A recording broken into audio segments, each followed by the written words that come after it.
Good evening, everyone. How are you all doing? And welcome to our second iteration of Beginner Brawl. I'm joined here by wonderful commentators for this first half, and they are Riot and Ordanen. If you want to introduce yourselves. Hello, I'm Riot, and joined by Ord. Yes, hello. I am your local UL main. Intermediate always. Intermediate always. Wait, aren't we always intermediate? That's true. It's a never-ending road, isn't it? Yeah, almost like you're sitting in some sort of plateau. No, not joking about it. Anyways, continue on, Cake. Yep. Starting things off, I just want to say I've made a slight error with the stream. We do have audio for the game. I've just got to sort it while we're actually in a match, so if you can't hear anything, that's okay. I've just been a bit silly. But yeah, starting things off, we've got our first round here. If you want to introduce our players. Soraya, I believe you are familiar with at least one of them. Yes, so I'll just take it over fully. So, Beginner's Brawl. We are starting our first match with Lemontube against Ziev, if I can read his name right. Lemontube is one of the guys from my own FGC, and he plays a lot of BB Tag. And he just bought the game so I wouldn't pester him before buying the game. And here he is, joining us in the Beginner's Brawl. And do you know anything about Ziev, Ord? No, I actually do not know these players at all, so I'll be interested to see how they play. So, how should I say? That's great! When you think about it. We got a lot of new faces, and we're glad to see a lot of new faces trying out the game. And this is... Fucking ton of them. It's actually incredible. Yeah, wait, how many players do we have on 44. the tour? 44. That's a lot. That's almost as much as one of the bigger HAB tournaments. Yep. Damn it, UL. Nice. Yeah, Lemon started. He started playing first with Lowain, and then picked Yule. I don't understand this transition. Just saying. I'm gonna say that you have bad taste. I'm a Soraka main. What do you expect from me? It's just a two-hit, bro. Anyway, letting the interest rock. Yeah, well, let's rock the intro. So, let's talk how the tournament is gonna go. It's your casual first to two Grand Blue tournament. The rules are pretty simple. You're all playing in Coliseum because of the net play stability. The loser has the right to switch his character way. And that's about it. Brawling in Grand Blue versus. Man, that new walk speed still catches me off guard. Alright, and just to reiterate, this Beginner Brawl is like the second day on the new patch, so we might see even more new beginner actions and so on. So, interested to see if the in-game name is Carlos, but it's not actually. What was the name again? Lemon? No, the Lyle. Ziev. Yeah, Ziev. If he's going to stay at range and chuck projectiles at Lemon top and force him to advance, or if he's going to get close and roll. That's nice spot dodge. Yeah. So generally in this game, supers are very slow on startup, and they're generally not a really good tool to wake up. People usually can still press a button on you and recover in time. A lot of cases. If you want to wake up when you have full meter at this point, you should probably just overdrive. In this game, yes. If you can overdrive. Well, yes, overdrive is now a very good wake up tool on this patch. But generally, if you think that you want a super, you shouldn't really do that. So we're seeing how Lemontube is taking this game by a storm, dominating Ziev right now. Ooh, didn't have a good assist to go into. You can already see that Lemon has been. Oh, that was a DP. I feel it. I felt it. Oh, here we go. Overdrive on the screen. So. Doesn't want to jump in. Doesn't. And that's low. Check your lows. So Yule has this backflip, and I don't know. She can choose only in the X one, which she wants, the regular slashes or the lows. Yes. But generally, you want to either interrupt it or block it, to be honest. The low one is minus, but the regular one is plus on block, and you don't want to get hit by that. Yes. It's very hard to deal with at a low level because UL gets to do all kinds of bullshit, jump out, and then get back in for free. And if you don't know how to deal with it, it feels very overwhelming. Yes. It's insanely hard. And ooh, good interrupt from Zia. Okay, playing that strong Belial neutral with far H's. Oh, yeah, nice. Oh, very nice spot dodge. Stanley, no punish, and that's gonna be it. No, should kill. What? Not mine. I can't call will it kills. I found that in my bones. Is it because you know your Yule damage and B that we have cake in the chat somewhere? Maybe a little bit. Don't Maybe worry about it. I feel the hour already. Yeah, people are already. Oh, good. Could have. You can still optimize the combos there with Belial because his mid-screen combos. Oh. Leviton actually managed to keep the combo going after the backflip. That's impressive. That requires a fair amount of awareness. Yeah. Nice. Oh, we got a Guilty Gear player here. You can see those anti-air, like jump back anti-air air grabs only like from Guilty Gear players. Lemtop is jumping a lot, so if Zia manages to anti-air in the future, he'll get way more reward. Yeah, Lemtop is getting away with way too many jumps, relatively speaking. That could be like... How much damage does Belial get off an optimal anti-air combo? Like 50% if he spends meter?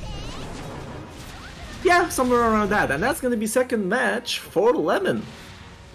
Took it quite convincingly. Zia was getting some control back, but it's hard to adapt quickly enough in a first to two. By the first game, you recognize what your opponent's doing. The second game, you're like trying to implement stuff, and then the set's over. Yeah, exactly. To adapt in the first to two setting is extremely hard, but the thing is that you need, when you're going to such matches, that you have like playing first to two, first to three, very short sets. First things that you want to work on is some, I don't know, I don't want to call them fundamental things, like anti-airs and a BMB. And then you start learning what the matchup rolls on you. That is just enough to play Granblue. Afterwards, when you find new problems, you'll start optimizing and so on. I'm just going to quickly interrupt, sorry. I'm just going to let you guys know that I'm remaking the room because I'm completely silly and forgot to turn my in-game BGM on. Hey. Lovely. Yep. I'm truly I'm incredible at this whole streaming thing. But yeah, Hey, you feel my pain, don't worry. You get two. You get two fuck-ups per tournament. Wait, two? Oh, Yeah. Double elimination. Damn, he's good. Damn, he's good.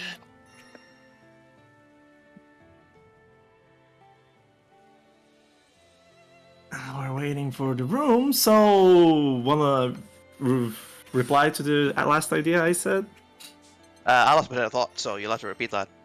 I was talking about that in short sets you generally, you generally want to at least work to have some, I don't know, semblance of game's main points, like anti-airing and having a BMB and knowing at least one of your poke buttons.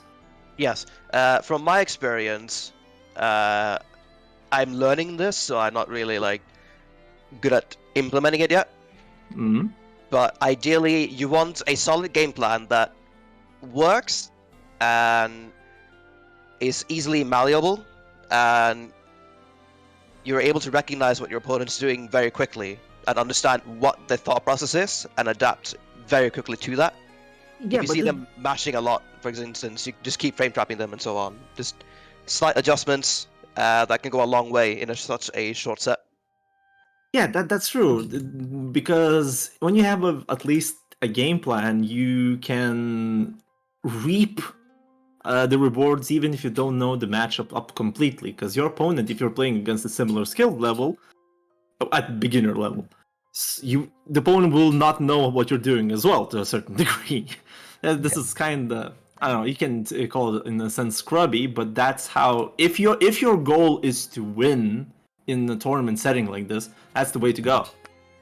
Having a bit solid answers to actions that opponents are gonna do. For instance, in some beginner levels, you can see a lot of people just jumping, because jumping if not dealt with, is a strong tool. It is. So, in general, that's a lot of rotation with people. So, in general, knowing how to deal with the most common actions that at that level would happen just helps you a lot. And that's what can keep you in the tournament running. And now we're gonna have a Zelda versus Soraka match, and I'm gonna be biased. Let's go! Don't downplay. I will shoot you. Ah, what do you mean? He's a honest top tier. Yes, very good. Keep it up. Well, that's downplay actually. I don't know. Seems what I mean. That immediately interrupts the armor. Now the thing is, yes, armor is very important for Soraka, and it's very good that ASR is taking it. Okay, here we go. Some jumping combos.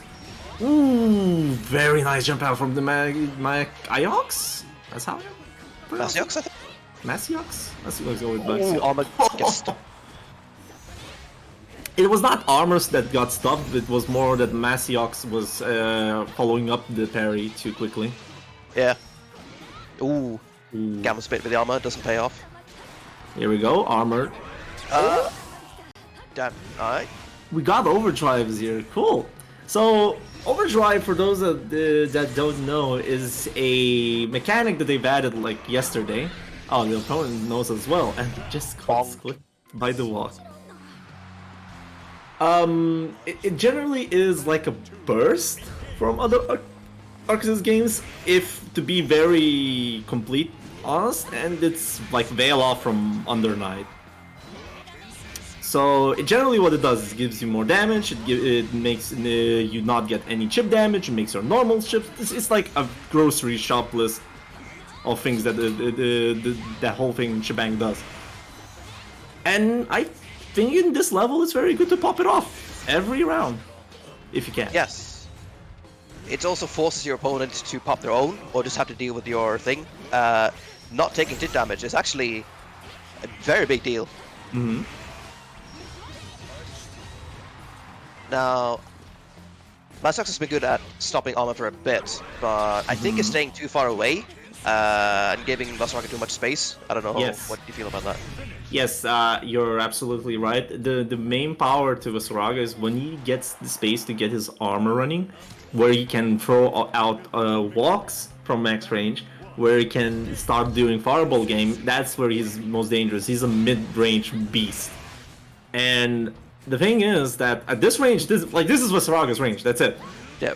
He's controlling you right now. That I can't really accomplish anything there apart from chucking laser, but that is a very good jump in. And yep. The thing is that even that people meme that Soraka's anti-air damage is ridiculous, which is true, you still have to jump against Soraka. You have to take that because a lot of actions. Ooh. This would be a good time, yeah. Soraka doesn't have armor. There's actually a point to just standing there, chucking lasers, forcing Soraka to do something, basically. Yeah. Afterwards, you gotta change your playstyle. Mm-hmm. Even so that if your character does not have a multi-hit, oh, that's gonna be blocked. Oh no, my! What happened? Oh shit! No. Didn't convert. That's a shame. No. And that's a SSBA call out. Holy fuck! That was nice. We got those. We got those. 2 in 1 game. Damn. 1 round even. 1 round. So in general, Soraka gets armor on his install, on his tackles, on his walks, and on his charged up H normals, and it absorbs up to 2 hits. Zera really struggles in this matchup because she does not have a nice. Yeah, Zelda suffers in this matchup because she doesn't really have a lot of ways of like dealing with the armor from the walk mix-up from the tackles and so on, and then firing lasers is very dangerous. I love these spot dodges from the Masiox. Yeah. Can Zeta stall out the armor if she uses her armor stance well, or does it not really matter? It only works on the tackle. If it's a walk, you get bonked. Nice interrupt. Nice. Yeah, forcing Soraka to approach. He doesn't in overdrive, yeah? I think okay. This is correct. Oh, gets okay, that's gonna be hit big. Plus frames, and that's a high-low. The slowest high-low in the game. And Massiox goes to the loser's bracket, ACR. Advancing forward.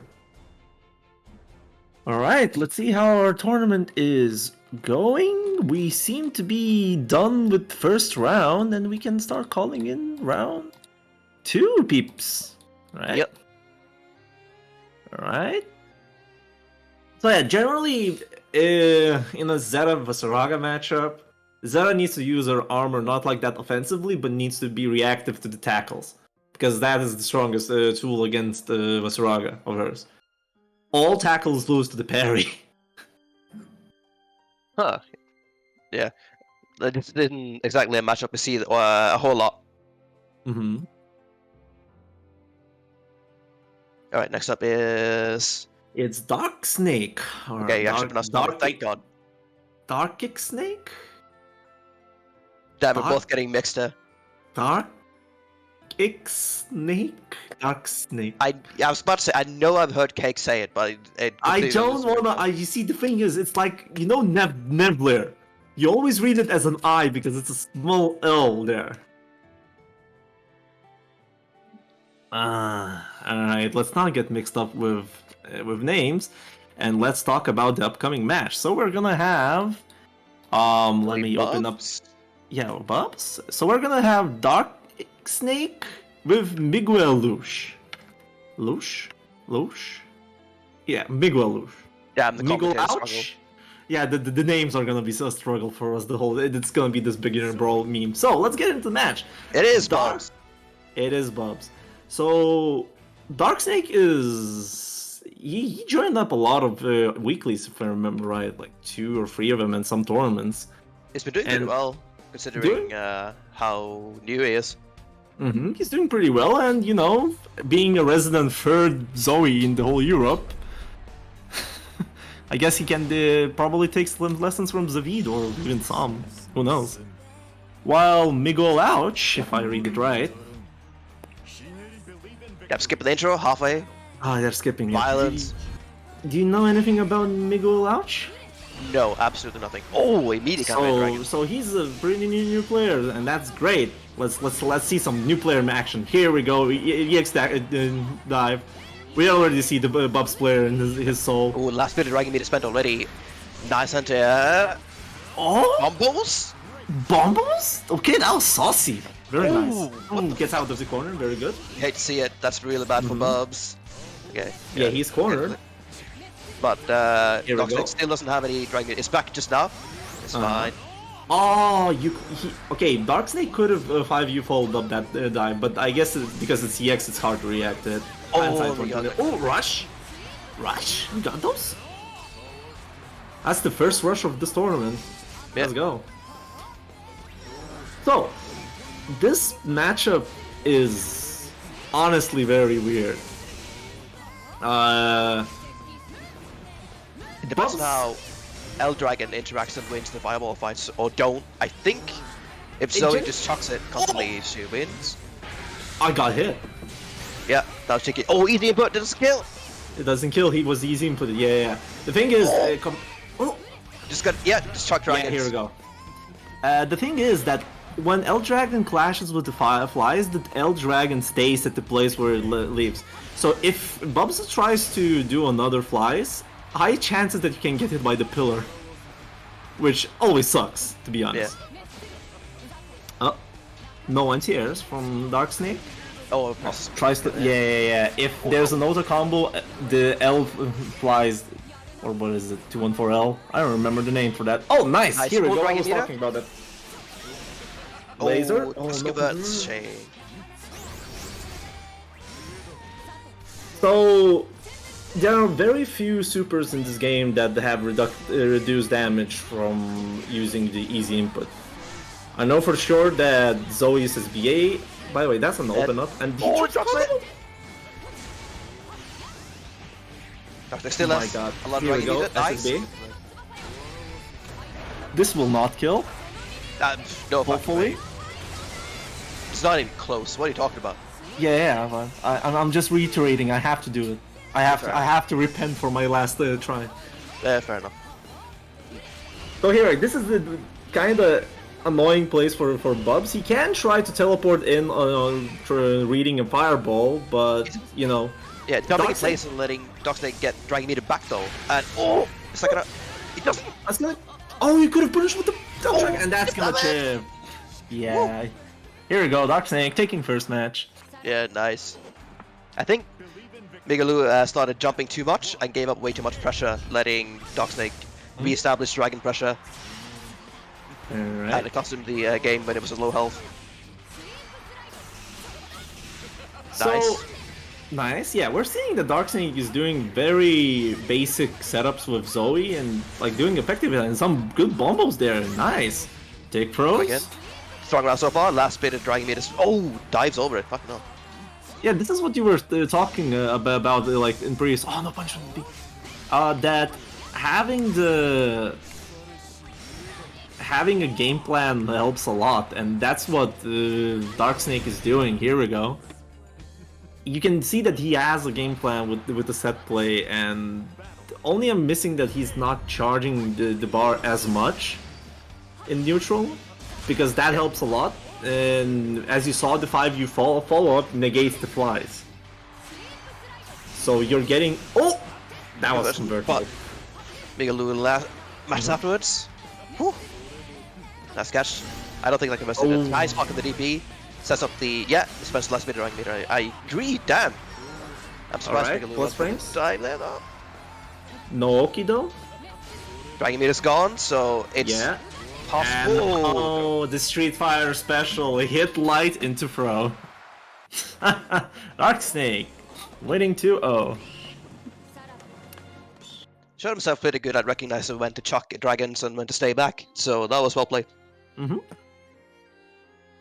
For Miguel, I don't know. The thing is, what I've noticed is that he missed a lot of his Zoki. Like, he got his hits in, but he was not capitalizing as much. I didn't feel the Darksnake was pressured as much in the matchup. Yes, he showed he could do some bombos, so it feels like he wasn't comfortable enough to get in and start actually getting hits he could convert into combos. Mm-hmm.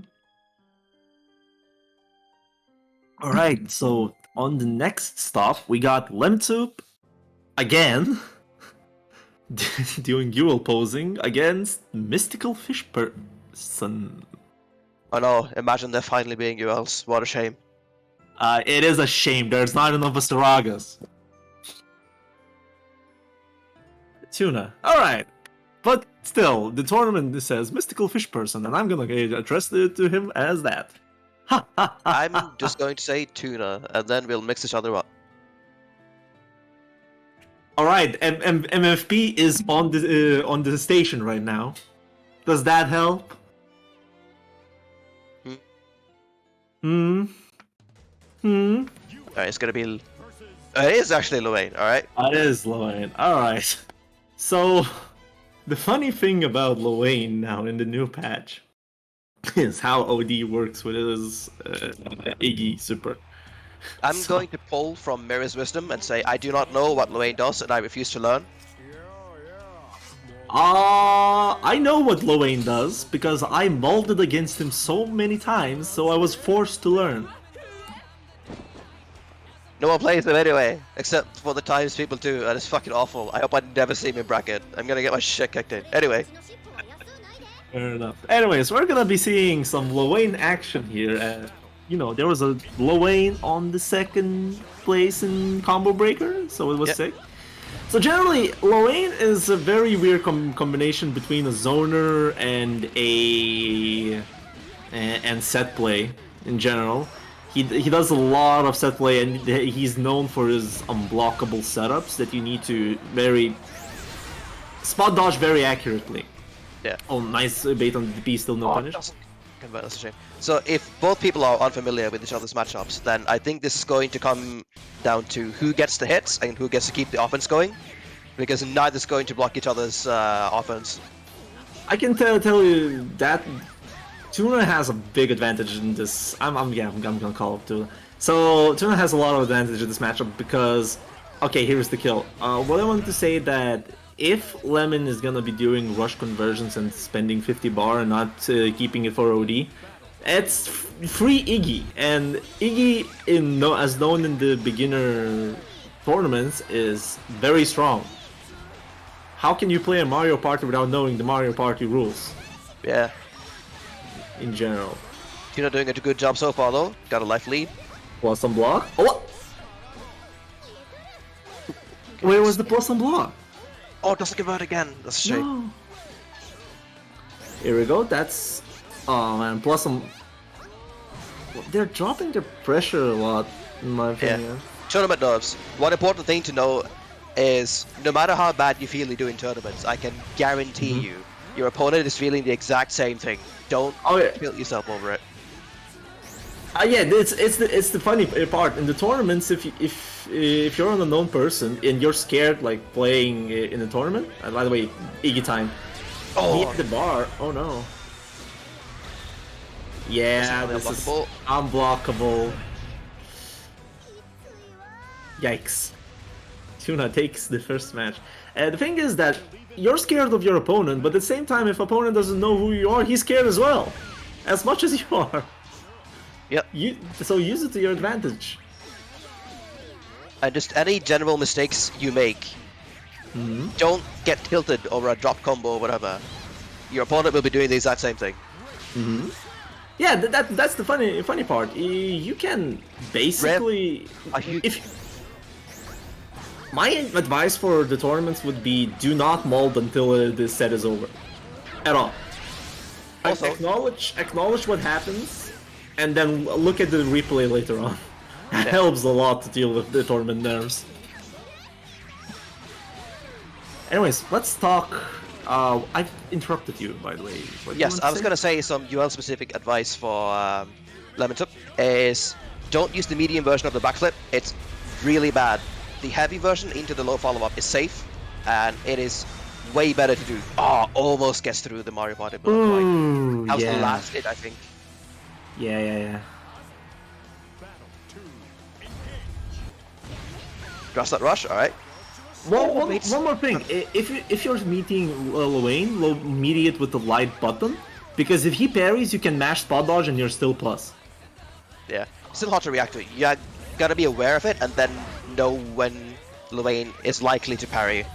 Well, it helps a lot because it has a yellow flash on it. Yeah. Still, if you're unaware of it, then it's one step to be aware of it, and then another to know when to apply it. Oh, got it. No! Is Tuna gonna go into SBA? He's got the life, I think. Rush conversions? Oh, it drops too high. Yeah. Oh no. Okay.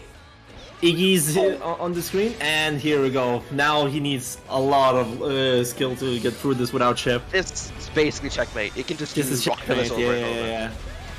Oh, Damn, good try. And that's gonna be 2-0 for Tuna, or as known as Mystical Fish Person. Yeah. I did not miss that. I think one general theme I saw from both players was that they got a lot of stray hits, but didn't convert them. I would look into things a character can do, like UL can do, say, 2L and on counter hit or crouching hit, she can go into 2M, stuff like that. Look into some strings like that can give you just that one more hit you need to confirm and convert into a full combo. It matters a lot. The thing about good players is that not only do they play the game better than you, so they win neutral more, they also convert the hits way better. So instead of needing to win neutral 10 times, they need to win it like 3 times and you're dead. So it's a double whammy of... Basically, when you figure out what your game plan is and you have like basic answers to most of situations, your next step is optimizing your reward from hits. And that optimization carries you a lot, to be honest. Some characters even have rewards, for instance, for Soraka. If you learn a 2M counter hit combo in mid-screen into super, that's 70% health gone. And you need just to win to neutral the second time. Are we getting a fucking A-Bell mirror? What the hell? Oh, this is gonna be pure chaos, isn't it? I Oh love my it. god. We got mirror theme running. Oh Alright. dear lord. I have Alright. this open wolf. Yeah, so this is Haya versus Open Wolf, as I said. Oh. So, the first thing, in Abel Mirror, one thing you need to learn, well, is generally how to deal against Abel in general, is to not let that stomp happen on you. That's plus and block, you don't want to be in a situation where he's plus. The question is also, who's going to kill themselves first by using too much health due to all the follow-ups? I don't know. Where we're seeing some zoning action. Ooh, nice hit. Open Wolf. Abel has shorter EX cooldowns, but he spends 500 meters every time he does it, and has some unique follow-ups that deal a ton of damage or forces some rock, paper, scissors scenarios, but also And cost health. Yeah, but at the same time, he has the lowest health in the game. Yes, also that. So Generally, characters have 10k health, right? The weaker zoning characters like Fairy and Matera have 9,500. Abel has 9,000 with this penalty, so you know he's very squishy. Here we So go. you can feel like you're doing a lot. Your opponent's blocking, but then you've spent like what 10 EXs to do it, and then you've lost half your health. Oh, command grab, that's gonna hit. Yeah. Drop. Oh yeah, focus. another funny thing about Abel is that his SSVA is a command grab, a 0 plus flash. If you've been not jumping during that time, you got hit.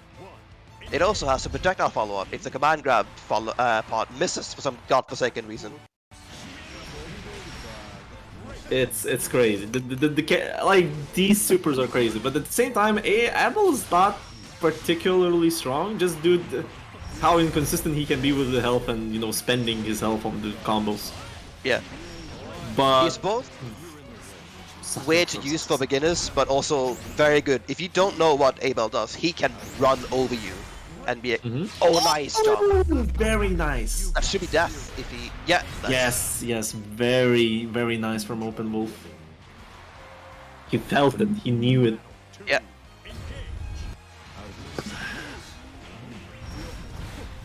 Shit, what was I saying? We were talking about Abel nonsense, don't worry about it. Yeah.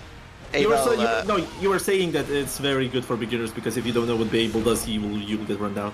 yes, to it's like a weird economy where as a beginner you might be a bit too eager to just press EXs because you feel like you're doing a lot because the person's blocking and not realize that you're doing more damage to yourself than you're dealing to your opponent.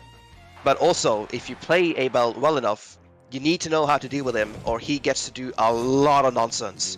And Open Wolf took this at 2-1, 2-0. while we were talking. 2-0, yeah. I'm surprised we had the table mirror here. Yes. And that's kind of funny. Alright. I believe there was one more stream match for round 2, if I recall correctly. I do not see it, to be honest. 2, actually. Round 2? Yeah, there were only 2, so round 2 is already over, so we're probably yeah. gonna go. Damn, I'm getting a Frontier moment. Yeah, Frontier. So, we're gonna have Miss Sleepy and Lobsters Are Immortal, other known as Lobster. I'm just going to say Lobster.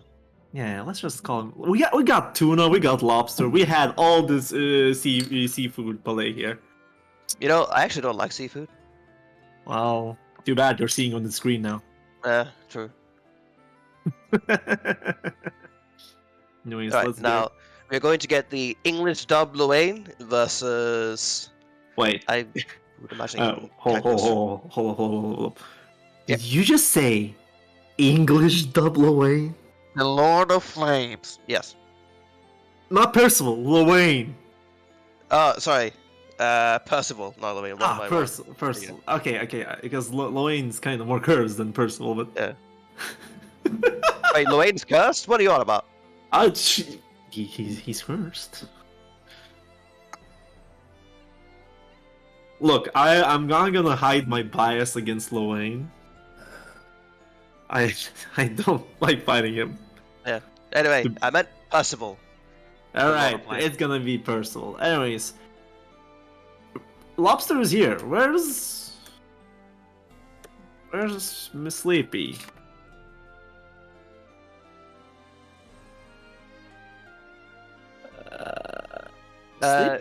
Sleepy, Where are you could always Mhm. install the mod that just has Japanese voices, like Brother Toast is done. Ah. Toast? Kinda based, not gonna lie. Yeah. I'm just looking for. Hey, we got Oh shit. commentators command. Setting up bots? Damn. Imagine having production value. Couldn't be me. He missed the at for my Twitter handle, which I sincerely don't use.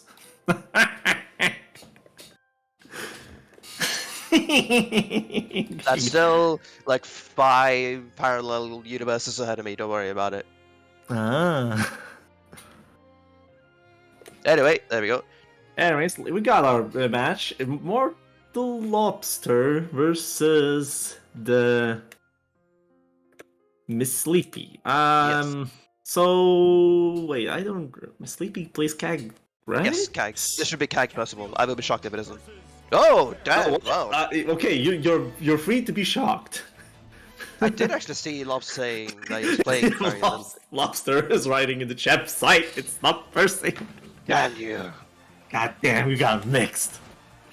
Oh, with the fuck No, off! no, is this tournament ban? Disqualify this man right now. Oh my goodness. Okay, so for you all to know, Burn Whip in some of the tournaments is kind of banned. Okay, we enter with some 50-50s here. Jesus Christ. Yep. So, this matchup, I have no idea how to nice. talk about this. Holy shit. Yeah, I think feels like Miss Sleepy was trying too hard to bait the DP there, but it was already on cooldown. There wasn't really any point in backing off. Oh shit! I like the conversions from Miss Sleepy. Those are some godlike conversions right now. Hell yeah. Drill.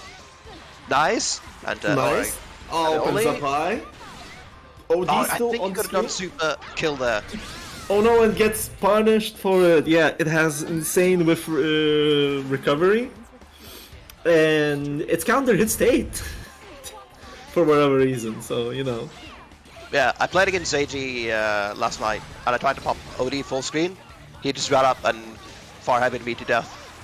Jesus. There we go. So, what we're seeing that Lobster is taken Fairy, which in my opinion is, if you know a bit of her setups and combos, she's a very strong character if you don't know how to deal with her. Because, you know, her zoning is also arguably one of the scariest things in the game if you're in the corner. Oh yes, an experience I've played against Jun though, and it was scary. Yeah. No mix, by the way. Spear? Well, that was negative, by the way. That's catches the trap, and I didn't believe, but still gets thrown. Oh. So this is one of the buttons that is very stupid to deal with if you don't know how. The sweep is very fast, it reaches so far, and you need, like what? You need to preemptively press a 2M to crush it? Yeah. That's And if you get very hit, hard. I don't think she gets a lot of reward even in counter hit, but the bigger deal is that she gets to set up GG and limit your other options in neutral. Mm-hmm.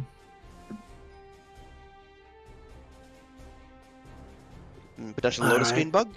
Maybe Question there's mark? a loading screen? Or they're thinking they're... Yeah, there you go. Oh Lost yeah, it the there. loading screen bug. So, for those that don't know what's the loading screen bug, it's basically some random... I don't know, did they find the reason why it happens? I don't know. I wouldn't be surprised because the servers are stuck in like Japan or something and it works fine over there, and that's why I never looked into it. Unless they're loading the replay into the servers and it takes that long. It's a hypothesis. Yeah. But in general, you get stuck in the loading screen, and you can just get timed out from the selection for the next match. So, anyways, we're going to the second match. I think for the most part, Lobster's been winning by just hitting Miss Sleepy over and over with a bunch of stray hits, not necessarily doing a lot of damage. The mix-ups on horrible right now. Oh, nice. Here we go, another high. So the hardest part in playing against mixed characters is basically learning how to guess. And the problem with Fairy is that even if you guess right on her option, she just continues on her pressure. Yeah. Have fun. Lost is showing me wrong right now. Nice. Good use of the hits. I think Miss Sleepy might have been able to get out of some of that if she used backstep. Kag does have. Actually, no. I wonder how backstep changes the GG setups. In the corner, you probably can't escape it, but mid-screen, I would imagine so, unless you specifically OS it. And Kag does have the faster backshift or backstep or whatever because she doesn't have a regular DP. Potish is already. Oh, nice escape from the GG setup. Backshift, Okay, come on. Oh, button moment. Yeah. Offensive OD. That's plus 20 for whatever reason. it's so plus. It's actually kind of hard to follow up properly. Oh. And gets hit by the dive, and that hit the body. Wow. Yeah. Generally, Kodesh is already criticizing my saying learning how to guess. I'm saying it like that because yes, there are 50-50. You're put in the 50-50 situation basically, right?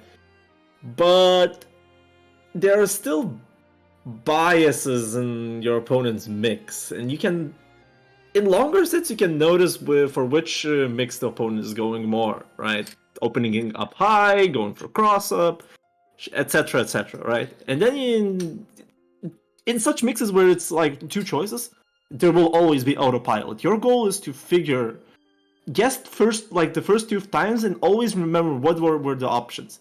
And I don't know, try to veer your guesses to the side that you think that your opponent is biased towards. At least that's how I deal with some mix-ups. Unless your opponent is godlike and he knows that you're counting his mix-ups. There's also another layer to just guess, which is risk reward. If getting hit high results in taking 10% damage, who really cares? If getting hit low causes you to fucking die, then you should be blocking low 9 out of 10 times. Problem is, Fairy's risk reward is equal on both of those. Oh yeah, that's just an example. Yeah. Anyways, let's get into the next match. We're gonna be seeing our resident Sunko, Zeta Betrayer, Vera Lover, and Willstone, one of the up-and-coming Lithuanian GC players that has went through half of the cast till he found that he wants to play Percival somewhat. What is that Vera sword? I don't... Noob skip, let's go. No, that's ancient X-Sax. It's from the gacha. So let's get into the match. Oh, nice match on the Vera command gram. So this matchup is very footsies heavy, I guess, because he just burns OD, no install. He can go install afterwards, I think, and he gets to avoid chip damage, making his way. Yeah, but gets some damage, and then I think that has some applications. But why? You burn overdrive. Fair enough. It depends on how much you care about chip. If you feel confident, you want to like walk back a little bit, I guess. Yeah. So install Luminera just teleports on you. It effectively becomes a projectile. So getting back to the match, okay, plus frames, good throw. Let's go. Establishing that you know how to use your plus frames. Now the thing is, in this matchup, Percival really wants to... Oh, mash far light. You can mash it afterwards. It's -1. Or, I don't know, 2L? It's 6 frames. Run up OD. Nice. Nice. Skip again. Doesn't... Oh, follow whiffs. Yeah. Interesting. Another throw. Here we go. It's supposed immediately to save the meter. Yeah, it's very hard to untear that. Even being plus, okay.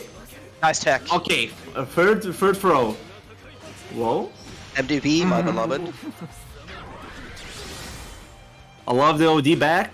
Now we can see some chip damage. Okay, this is very hard punish. Nice. That's a lot of chip, to be honest. Nice. That's just what Sanko needs, since Zelda is still in overdrive. Nice DP. Oh, pixel. Next. Oh my! He gets DP. Pixels, and that's a low pickup. Oh, Sunko. You know? Okay. Some high stakes Jesus. gameplay right there at the end. Jesus. I'm starting first go. God damn it. Either loading bug or taking a minute, loading bug? because that match was. Or someone needed to take a breather. Yes, that's exactly the thing where you need to just take a minute. Well, 10 seconds. Yeah, actually, in the Stop it a little tournaments, it's a very good tip that I can give. Use your when you lose a set, use your privilege of choosing another, like going back to the character select, right? Because you get enough time to reset your mental, and usually resetting your mental helps a lot. Oh, Interesting. yeah. Oh, nice Get interrupt. smashed. Yeah. Stabs, that's a frame trap. Okay, DP's out. He's in. Zelda hasn't really gotten a lot of big hits yet. Hasn't gotten to whiff punish a lot and been frame cut by Sunko. While Sunko hasn't gotten a lot of big combos, the hits there and there add up. And then, yeah, MDP. This MDP is stupid, to be honest. It's also a knowledge check because you got to spot dodge the second hit. Otherwise, Yep. it's safe. It's -6 if you block it normally, but if you spot dodge the second hit, it's -8. Which is usually a very good Firelight punish for most of the cast. Oh, Alright. here we go. DP's Also out. 5 stocks, I agree. Damn, Minus? Nice. That's safe, but it's minus, so careful. Stocks up again. Yeah. Oh, no confirm on the Power H. Okay, we got it installed on the screen. That's gonna be a job for you. Here we go. Bombos. Let's go. Nice. Jesus, man is doing things, and he gets whiff punish. Oh, DPs. Okay, still not over. Pick up. Oh wait, Yeah. DP. Doesn't have DP available. Okay, they're both up. Are we gonna see? And Nice. he just mashes on the -1 with the DP and dies. It can be hard in the moment to know which one, or -1, because Farlight whiffed, so it feels like it's not your turn. So I can see why it feels like you actually minus and need to DP afterwards.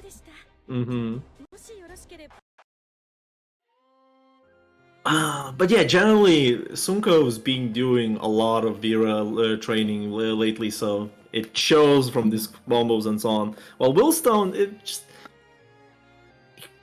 Yeah, I think he got beat more due to the Vera matchup rather than doing what he needed to do. Yeah, I think Soldoin should have chucked a lot more fireballs. He had a lot of stocks, and then he didn't force Sunko to approach, and never really got to whiff punish into the big confirms. Yeah, maybe fireballs were the key there. Because Vera has to approach. She doesn't have a projectile. Well, that's she doesn't really have. Lumi is not a projectile. It becomes kind of ish of a projectile in installing. And if she blocks, then it disappears anyway, doesn't it? Yeah. If you hit her, it just dissipates. Not even hit, just blocked. If she has to block, it's also gone. So that's something to keep in mind. You don't have to take as much shit from Vera as you expect, maybe. If Luminaria is out. Alright, so we're gonna go through the winners pools more. Winners 4. We're gonna have Tuna back with who's there? Dark Snake, Dark Snake. Dark Snake against Tuna. Okay, let's see how we're gonna see Dark Snake working in this Lowain matchup, because Lowain is if there's a Lowain player in the bracket, you have in the beginner's brawl bracket, right? You have to be scared, to be honest. What kind of madman would play Lorraine? Tuna apparently. Yeah. Making it work. There we go. Some set play. That's that's -2 or something. A very safe finisher for Zoe. Yeah. Nice hit to it. Oh! Yeah. You want to clash win? Go straight into SJ. Nice. You should use technical SBA because you're losing damage if you do the easy one. Yeah. Set up base dragon. Zoe is one of the. Oh! Bombos! Let's go! Let's go! That's loops. With the last minute dragon meter, excellent. Nice. Yeah. Just Yeah, spinning this aerial slash, whatever the hell So it's yeah, the called. helicopter start is you have to anti-air it preemptively. Otherwise, if you block it, it's minus on block. If it's not EX helicopter, yeah, just take your turn. There we go, rockets. Oh, he tried to go for the classic before rockets throw, which is actually it's very feasible with the current movement speed changes. Yeah. Okay. Oh. Yeah, it runs up for the the game turn. okay. He cannot die in Iggy. He does return to neutral, which is the bigger deal. Okay. But Doxnick does have a lot of health to work with. Okay, Here we go. Gets an Two electrocute. dragons should do the trick, I think. But But the thing, Nice! if you start running and you notice that it's always doing the thunder, you have to cancel it to spot dodge. Oh yeah, right. The thing is that running in this game can't really dash block. You have to, if you're running, run can only be cancelled into buttons, spot dodge, or roll. What the? alright, Alright. Aight? let's go. we got a Ladiva on the go. Okay, I did not expect to see a Ladiva here. Well, there we are. Now, the question is Tuna gonna go for overdrive? I imagine Ladiva in overdrive is gonna be extra scary now that she gets easy or full damage from even easy input command grabs.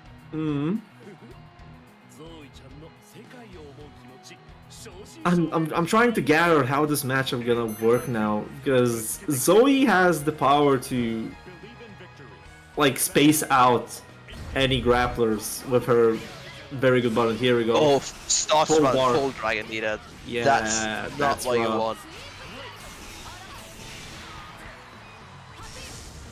Oh, jumped over the lightning. Yeah. Nice. Nah, catches the net. Oh, yo!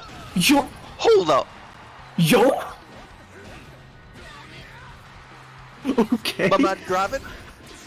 And grab the rush. Okay, Nice. doubles. Oh, it's not gonna kill.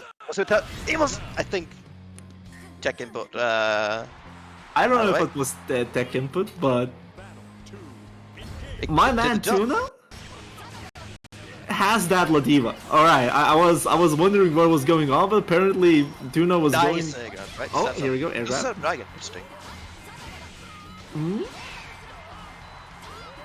Nice. Oh, that was a crouching hit.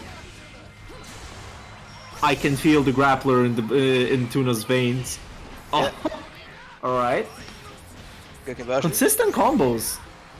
Try to go for a 5e reset. Capitalizing on the fear. Oh, Nice. we're gonna see this legendary Zoe face. Let's go. 1, 2, and not that of course, but that's gonna be a lot of damage. Wait, that was technical. Oh, that didn't hit.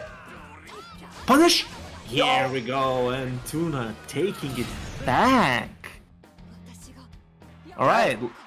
Tuna's Ladiva is nothing to Scott. Wait. Yeah, I think what Doxnick needs to do is just fuck more L dragons and then punish the jump ins. That, and another thing is that I've noticed that Dark Snake is doing a lot of like a forward Rekka follow-ups. Those are very punishable, and the risk reward for hitting those is very meager compared to hitting the low. Here we go. It's way harder to punish the low, and it's generally better. And I think in EX, if you do it EX in the mid screen, you get a combo from counter hit low. Don't remember those parts, so Zoe's will have to. Oof. Big kind of hit, doesn't. That's gonna connect! Yeah, that's a command grab. I did not see if it was. I think that was easy.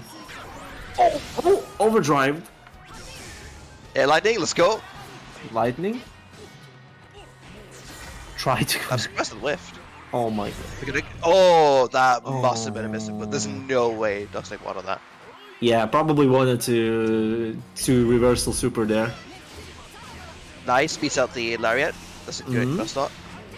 Nice, catch the Converts. Yeah. straight hit. I don't ju- think spending the Dragon Meat on lasers is the correct choice though. I think keeping them mostly for, L and M dragons is better. Well, if your goal is to zone, yes, I agree. But the laser gives you chance. I was punishable, by the way. You were risking it. Thing is, do you really want to be in Ladiva's face as Zoe though? Is there any character that wants to be in Ladiva's face? Nice backdash. Oh, especially No with punish. Oh, Dochnik's out of Dragon Meter. That's a rough spot to be in. Oh, nice Mr. Clash. What is it? Is it? Oh, not punished. Oh shit. Okay, that's gonna be blocked. Well, what's the punish? No. What's some block? Oh no, Oh, and shit. that's gonna kill 2-1. Just headbutt fucking way to victory. All right. Tuda takes it. You're not taking it 2-1. Oh man. I'm making weird sounds. Please do not clip them. Tell me about it.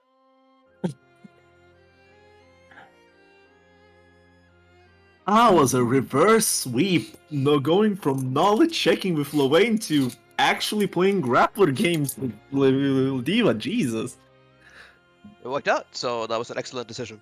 Yeah, that was tight. So, anyways, our last winner finals winner side games before top 8 is gonna be ZK against Open Wolf. I wonder. Hold up, I'm just gonna do one small ping. Yeah, here we go. I want to ask that.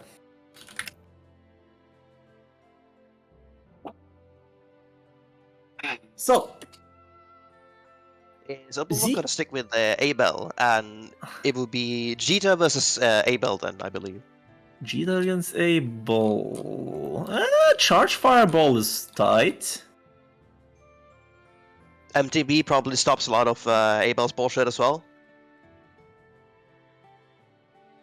Yeah, true.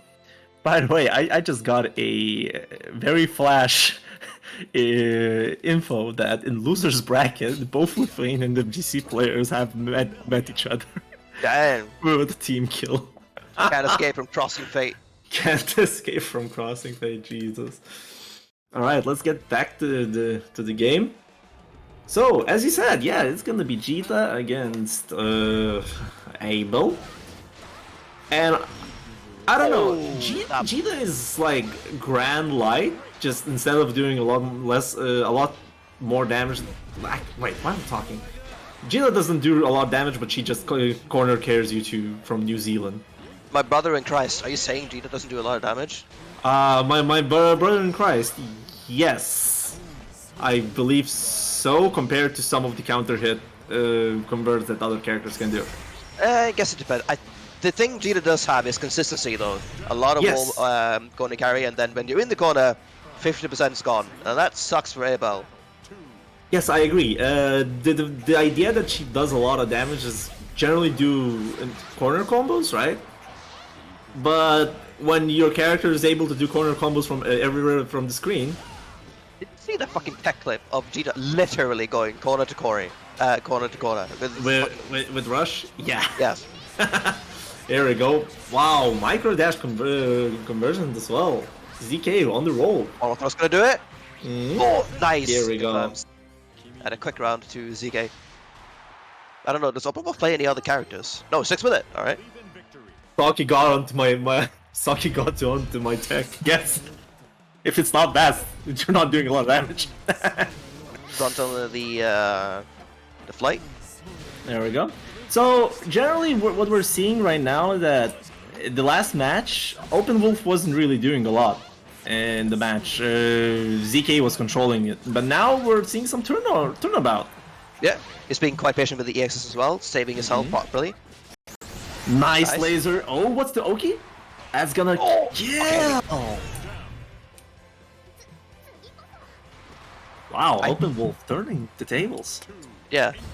I think if he mixes it up with this aggressive playstyle, then the bonker zoning from Abel, Plus some block. he make it really hard for the opponent to know exactly how to play against it. Alright, okay, risk DP, but it pays off. Yeah, and even he's, as you said, he's patient with his EXs. He's not really doing those. Oh. Wait, Okay, that's technical. He will have command. He drops dropped it. the tactical. That's some risky. block? I'm shocked they didn't go for command grab, to be honest. He's a better man than me. Imagine. Speaking about command grab, there was no command grab. Bottom text. Bottom text. Oh, Actually, jokes aside, I'm not like I'm seeing the bar on both players, and they're not really using it. Neither for the SSB supers, neither their ODs. I think if you're OD with Belial at low health, you still get access to the SSB, right? And deals more damage. So, is there a reason to not go OD with Abel? How horrifying would Belial or Abel with OD be? Because you can't chip him out, and they could just fuck more EXs at you forever. ZK with a jump in on the overdrive, clips it through, and kills him. The airborne hitbox of overdrive is surprisingly small, actually. So, by the way, could you repeat the previous question? Well, how about something terrifying, Belial, if you cannot chip or something? How horrifying would Abel be if he's in overdrive and you cannot chip him out, and then he can stay full screen and chuck EXs at you forever? I'm afraid now, because the main reason why Belial is scary for Vass is because his zoning ability, and I wonder how the hell are you gonna chip him down, or what are you gonna do? Even if you use your block to clip him from half the screen, if you blocked it, he's not getting chipped. Bruh. Play better. Just play better. Thanks. I'll take that to heart. Yeah, it's that easy. Just play better. Damn, he's a genius. Here are my hourly rates. So, anyways, that was the last winner match before the winners top 8. And now that we still have time and there are matches to roll, we got some losers match to stream. So let's get into those. Right? More UL. Yeah, more UL apparently. So we're gonna be seeing Soraka against UL. So Dandy AFK is an up and rising Soraka main, you know. I actually played against him in a recent tournament, so I'm interested to see how he handles Lemitop's UL. Well, Lemon-Top was playing against my Soraka, and let's see how much knowledge of that will transfer to this matchup. From my personal experience, playing against Mars is fucking horrifying until you learn how he actually works. Oh, definitely. If you get armored and you're confused why that happened, yes. I'm sorry, that happened and you just lost 60 to 70% of health. Welcome to Soraka. Yeah, unless you're a crazy man like Kotesh that says not knowing how to play against Soraka and still playing is fun. I like pain and punishment, probably.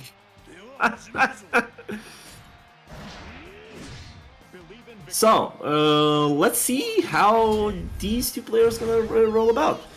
So, general rule for Yule against Soraka is basically cornering Soraka and enacting violence there.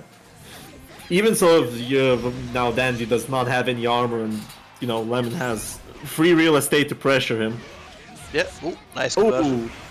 Right, that's not convert. Oh, gets hit by it.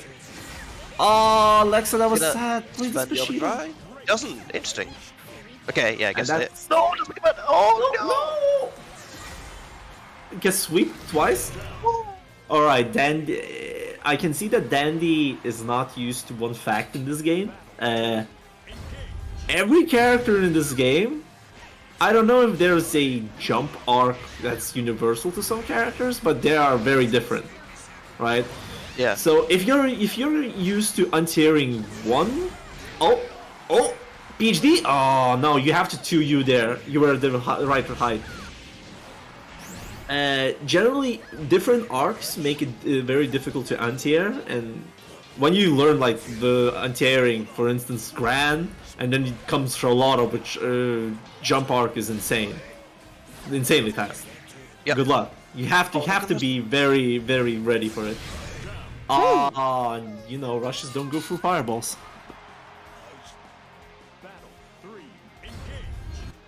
For Lemon, yeah, if he wouldn't drop his kills, that would be great. Oh, counter hit conversion. I think Lemon also jumps too much. It feels like he is not comfortable getting past the far medium / jumping in, which feels like it's very effective at the beginner levels, so it feels like the correct thing to do. The problem is, once you play against stronger opponents, that quickly falls apart. Getting past the far medium range into run up 2L is quite important and gives you a lot more options that are way better. Oh, nice spot dodge on the universal. It works out though, so we take those. What about a I mean, generally, if you consider risk reward against Soraka, jumping is not bad per se, because a lot of his moves have a lot of recovery, and you can catch him like doing something that's not needed, right? Even 2M is bitch. Nice jump in. Oh, I like this answer, to be honest. Yeah. You can also jump past his 2H if she has run momentum as well, can't she? Ooh, that gonna hit. Jumps into it. You just need to block it. No way, she's fucking dead. And yeah, she's dead. No. What the fuck? Oh! It's such a shame. It's such a shame. Yeah.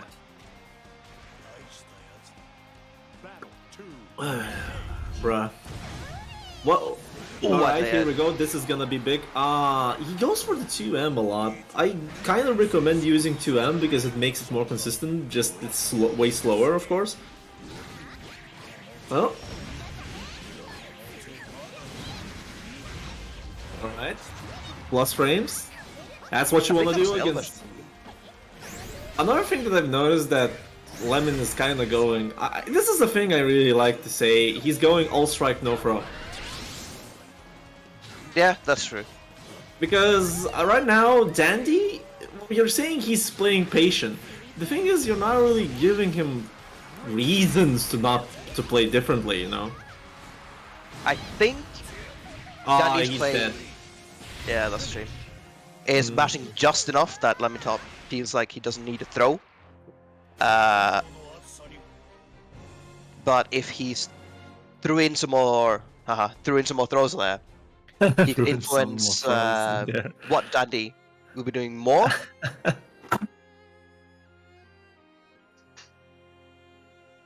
Okay, we got a ping here, but no, continue on right now. Yeah. We got some time. Well, we're getting a commentary swap right about now as we're going into the topic. Finish up your idea and then we'll do the transition. Yeah. How would I explain this? It's easy to forget things. Say, Dandy was mashing, I would say, about 35%-ish of the time or so. And because he got hit, Lametop might feel like he didn't need to throw. But if he threw it... God damn it. If he mixed in some more throws there, he could probably make Dandy even more willing to mash into it. Yeah. And that would maybe cause him to block more. And then you can start throwing him. And just rotate those options and adapt to what your opponent's doing. Yeah, basically.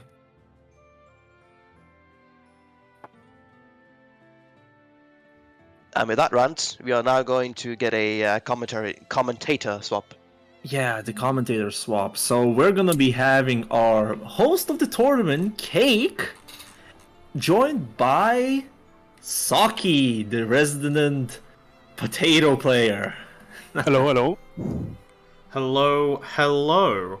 Thank you two for holding it down for this first half of the tournament. It's been a joy having you two commentate these games. Thank you for having fun. us here. Yeah. Yeah. And I will log off from the commentary, so is Ort, but I'll stay in the chat. You can ask me things and I'll try to explain that. Maybe. Yep. It was fun, and good luck further with the tournament, and well played to everyone so far. Yeah, well played. If you got any more questions from the commentated matches, feel free to ping us on Discord as well. The Hearts Are Blazing community is a community for a reason. Anyways, see you. See you later. Yep, thank you once again for Araya and Ordanon holding down the commentary for a while. Good guys. Yeah, it's been excellent. Hello, Saki. How's it going, friend? Hello. Bit nervous, but honestly, it's been a lot of fun to watch. I didn't expect what was it, 46 people to sign Yeah, up? there are more people signed up for Beginner Brawl today than we had in the crazy. last major Hearts of Blazing event. I wonder when we're getting another one of those. Honestly, I expected like half of them to like sign out last minute. Mm-hmm. Because it like tends to be like that, right? Like a lot of people are like, oh, I'm interested in this game, I just bought it, and then they drop the game 2 weeks later. But no, honestly, so many people have been playing. Yeah, no, Good to it's see. been excellent to see. I've honestly just loved it. And yeah, starting things out with our winners' side top 8, we have, as Tuna has called it, the Battle of the Seafood. And yeah, it kind of is, isn't it? We have Tuna said that? versus Lobster. Tuna himself said it in the tournament Oh chat. my I was like, God. yeah, it is. And Tuna's sticking with Ladiva here, actually. This matchup, I don't know, that seems kind of rough. This matchup does seem a bit rough. If he loses this first one, I'm expecting him to go back to Luane, but whether that happens, we'll have to see. I'm not sure how much Percy Lobster has played this bracket, but so far we've seen his Ferry before, and honestly, pretty Nice grab. impressive. Yeah, no, it's been interesting seeing him swap to Ferry after being an avid Percival player since he signed up for this bracket. And so far, it's been working out pretty well for him to find himself in this winner's side of top 8. Yep. You see the double overdrive being popped. Both players. Oh my god, he just Come gets on, thrown. grab from Tuna. It's like, oh, no mix-up for you. Just gets thrown. And yeah, he will be taking the first round with that. Yep, just caught by the whip hit grab. Doesn't quite get the 50-50. I want to say, when you're kind of playing Fairy at this beginner level, you've got to make sure you understand kind of what she can do off of GG. Yeah, it's definitely not an easy character to play. Obviously not easy to fight. Oh my god. What the hell, man? It's honestly really good. It's like, I think it's frame 5 or frame 6, but like it's just really fast. Mm-hmm. Oh, unfortunately dropped the conversion. Unfortunate, yep, hit by the DP, but only needs to win neutral maybe one more time and does try and get in with the 5U, but nope, just tapped out by those light normals. I think Lobster needs to be a bit more careful with the dives. He's been like doing them a lot where they're like even punishable on hit earlier. Yeah. Which is, you know, that you really don't want, especially against Ladiva, right?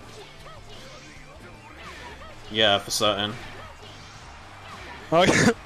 Can't deal with the sweep, which, you know, is fair. Sweep is very, very good with Ferry. And something that I am expecting to come up in just a moment now that he's got that full meter is if you think Ferry with long-reaching normals is bad right now, they're going to be even worse when this overdrive comes out.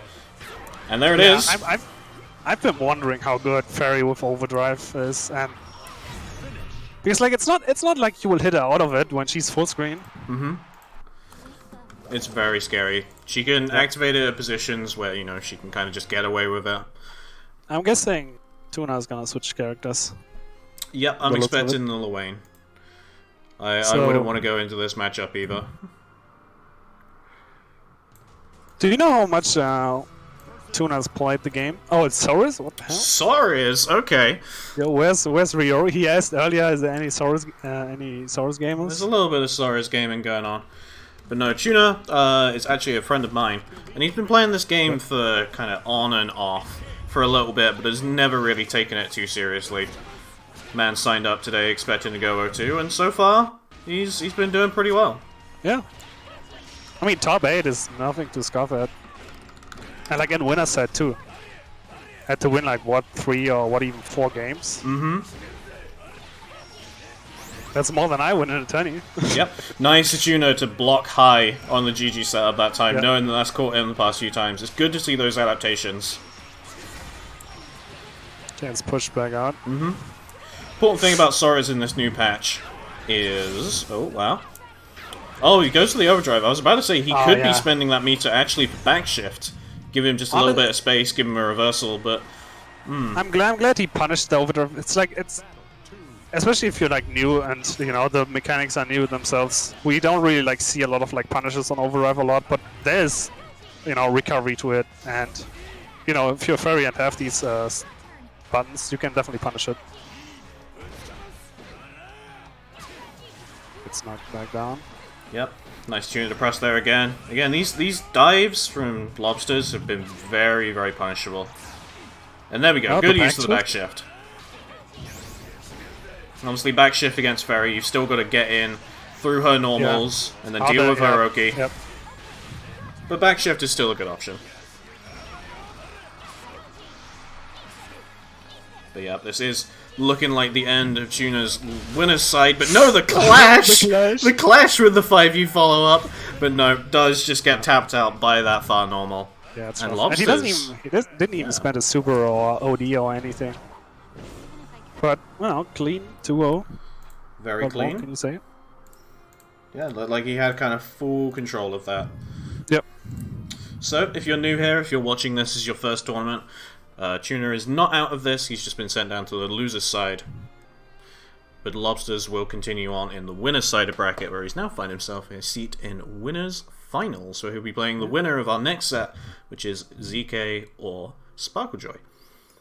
And honestly, when I took a look at the winner's top 8, what you can definitely say is that it's not a surprise, right? Seeing like people like Lobster there, ZK there, and Sparkle there. Like these are the names you've seen in the matchmaking channel like the last couple of weeks, playing the game every single day. So like it's really no surprise, and like it's very nice to see, you know, that the grind's paying off.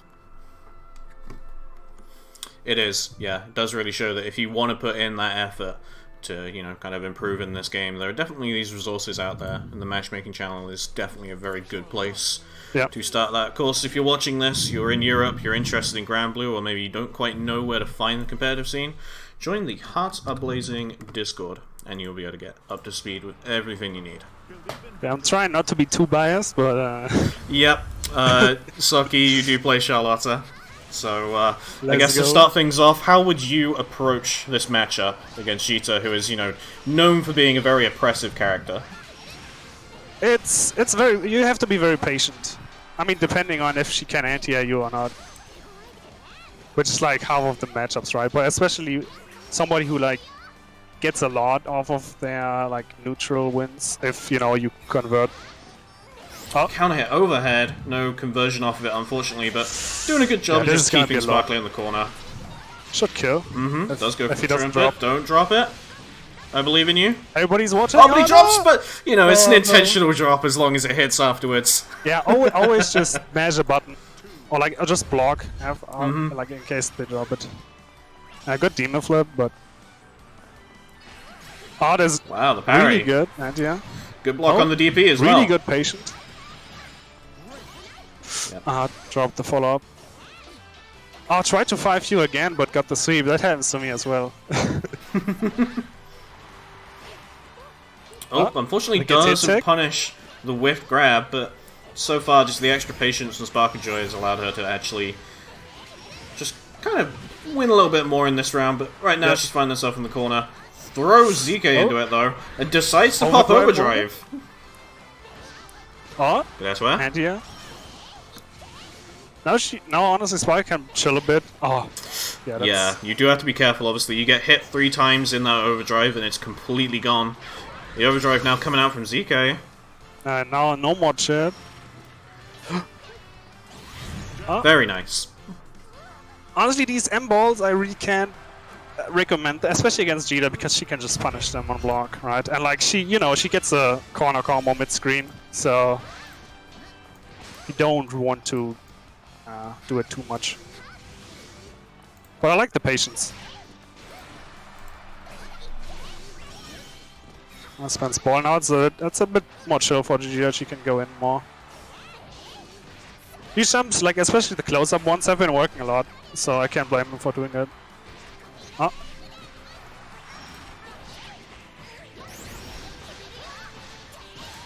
Nice use of the wrecker there, just to establish back in the mid-screen. And yeah. want to say that was an overhead, but no, the rush comes out. It definitely was.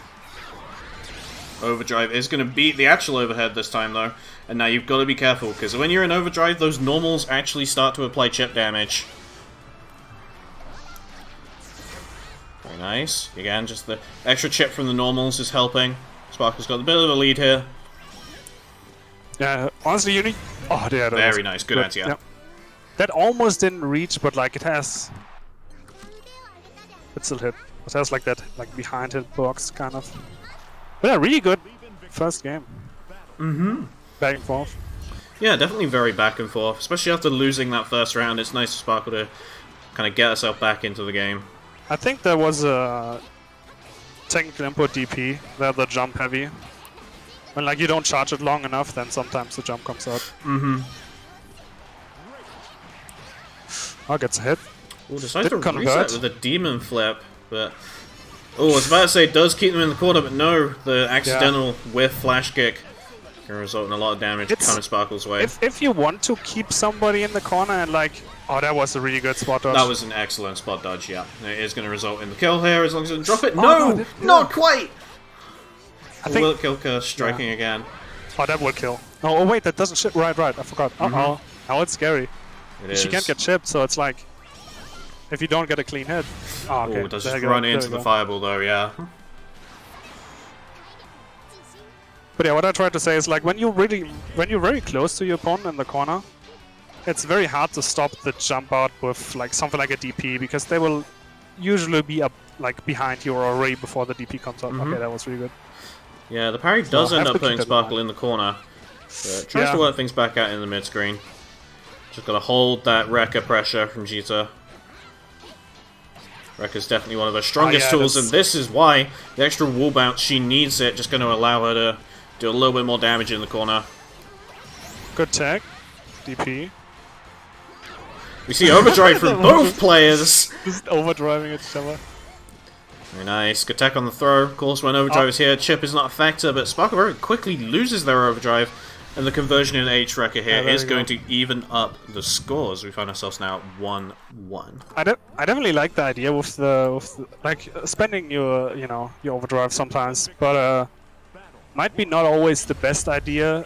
Especially I like it, if you can safely do it in the corner against your opponent, that's good, right? But like if you're like in that you're in the corner, you might as well just get out so you don't have to deal with the position. I get another combo here.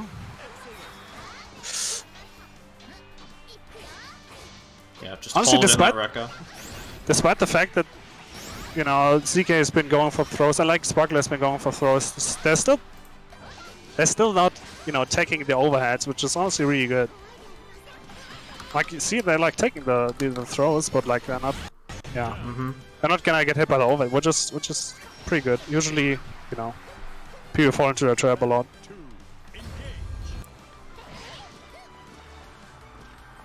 Yeah, Yeah, round start, Well, just he's- kind of sacrificing a little bit of space here.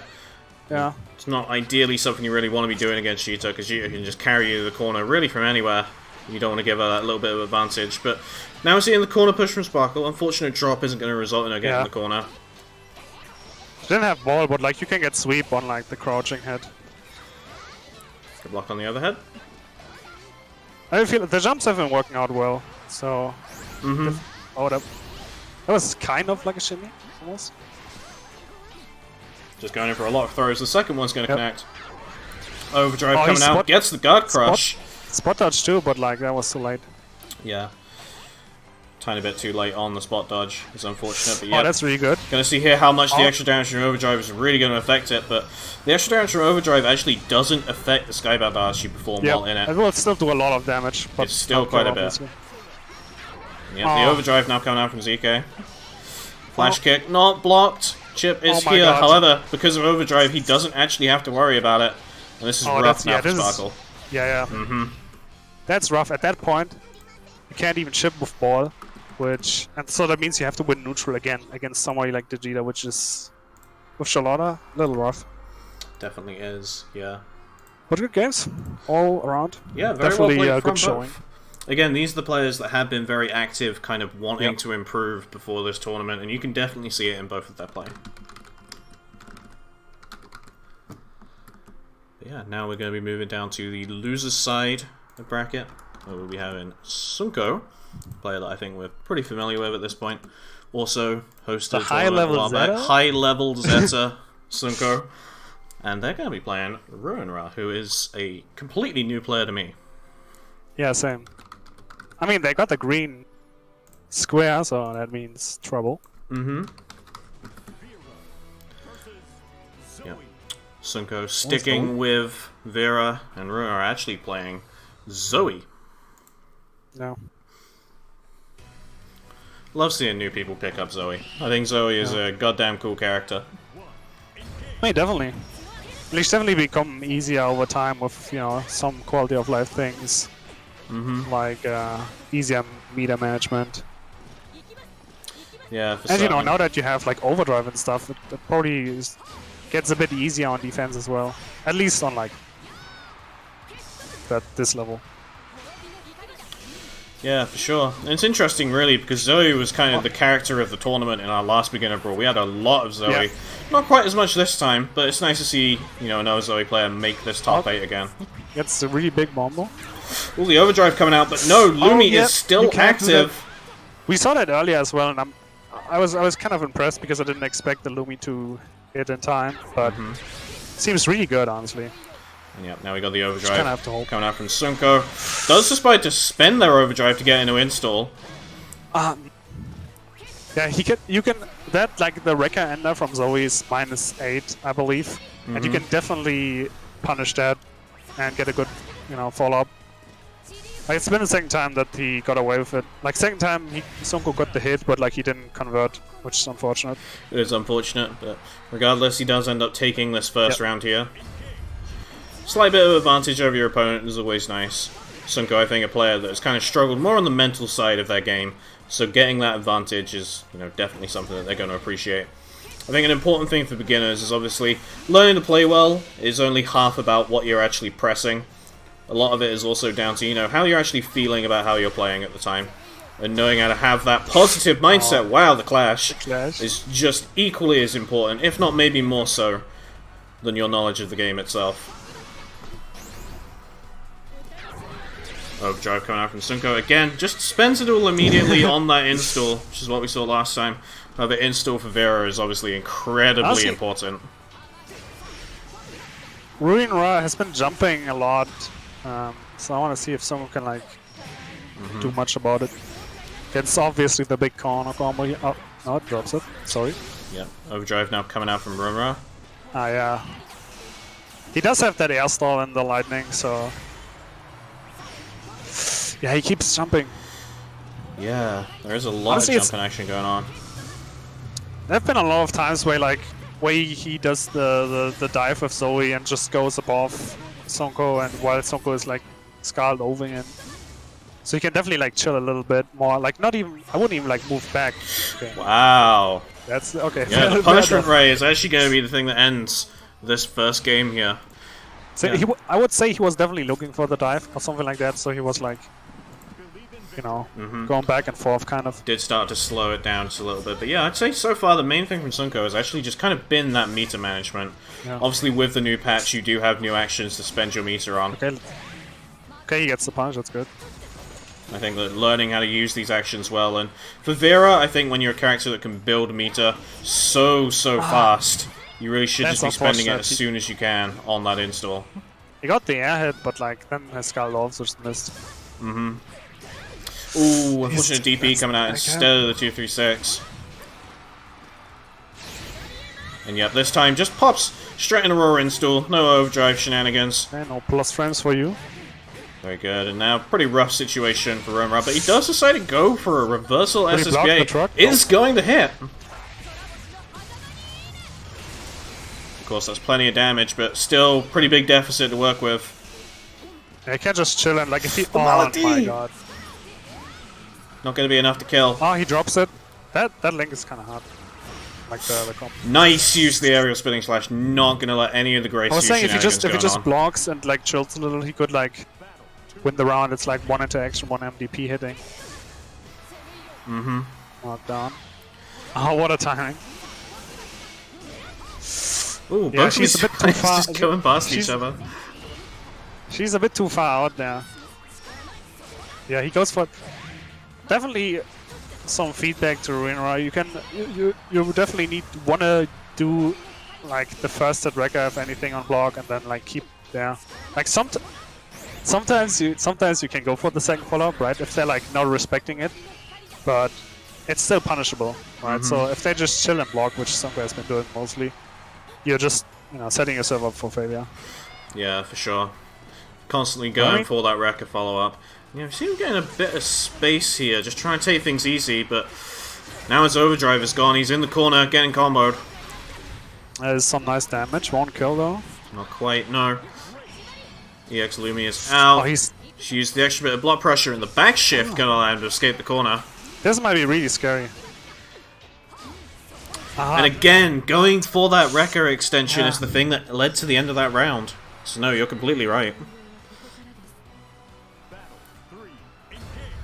Yeah, Sunko now set point. Really good spot dodge. That was really good. Like, Runra has been using the air landings a lot, like at round start and like early on, and Sunko recognizes that and running in. Definitely a good idea against the DP again.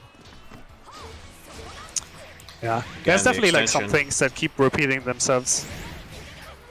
Yeah, one of the other things to note is just then as well, is he's trying to use that EX aerial spinning slash as a reversal, but no, that move has no iframes. Nope, yeah. It's unfortunately not something you can do. That overdrive is a reversal though. Okay, really nice DP. Yeah, see, I can understand doing the dive, especially like on a lower level. It's relatively fast. It's plus on block. I don't think that hits. Is that gonna hit? No, not quite. It hits on block, and Sunko is gonna punish that to take the set. I think he did like a far light or something, and the gap was too big. Just didn't connect. Unfortunate. But yeah, good games. Very, very good performance from both, indeed. You love to see it. Yeah. It's definitely the like jumps with the dives and the neutral jumps, and just doing the like second landing of Rekka, which sealed fate there. Like Sonko started because I feel like Sonko is a beginner, right? Quotations, a beginner, right? But like he's been playing this game for a while. And I feel like if there's one thing, he's played different characters, right? So maybe his Vera isn't as clean as somebody who's like played only one character since the beginning. But like I think that his level to adapt is already very, very good for beginner. And like he showed it here, right? Yeah, completely. But yeah, we're getting a little more Zoe action now in this loser's side of top 8 with Darksnake, who is actually quite a prominent person in our first beginner brawl. Yeah, and Danny's been around for a while as well. Yep, Danny's been around for quite a bit now.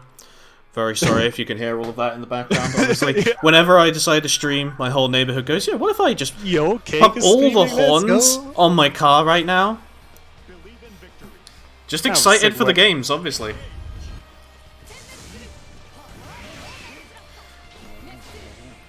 But yeah, it's definitely going to be interesting to see what happens out of this matchup.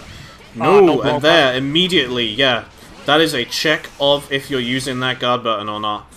And Dandy does not pass the check. Yeah, on armor you have to be... yeah, when he has armor and all this stuff, you definitely to be like a bit more patient with your tools. For certain, yeah. And so far, this really has just been these two knowledge checking each other with what their characters do. But yeah, Darksnake does manage to convert into the SSBA here. Gonna be quite a bit of damage, but it's Dandy now with the resources to use. Oh, that was unfortunate. But didn't get punished. Just raw rage tackle. Gets that armor up. Repeated aerial spinning slashes. Great tech on the throw. Do it again. He's got all that meter at his disposal and he doesn't get the chance to use it. Just tapped out by the 2L from Darksnake. Yeah, I think it's like... I think the dive... it's like L dive, right? So I think it's like -2 or something. But like, considering Vaz is kind of slow, I can understand why he's not so willing to press.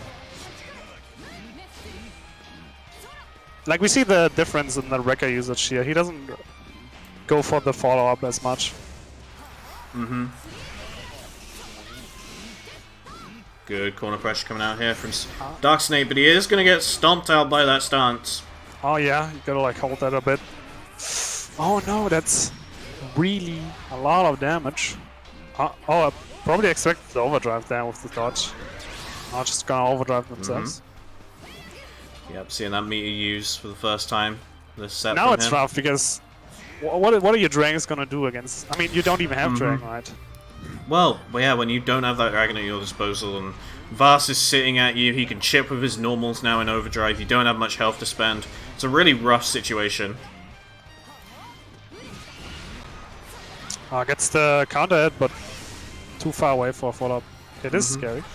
Very scary. Nice use of the U follow-up to tank all the hits. Really good showing.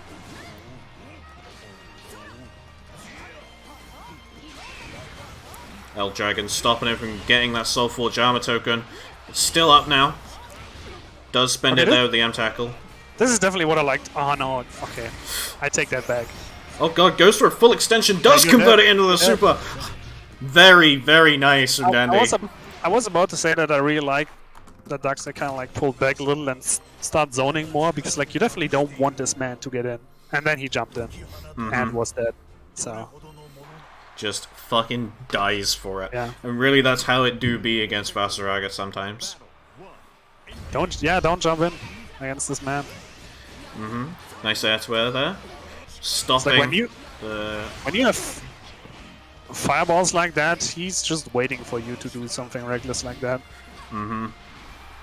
That's a reached. I mean, it crushed, but Yeah, starting to see the command grab come out. Obviously it whiffed that time, but it's a great option for Vast, and it's not really something we've seen from Dandy yet.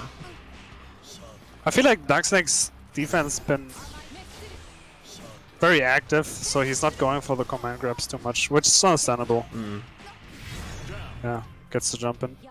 Yep, does just manage to auto combo his way to a victory in this round. Find himself on set point now.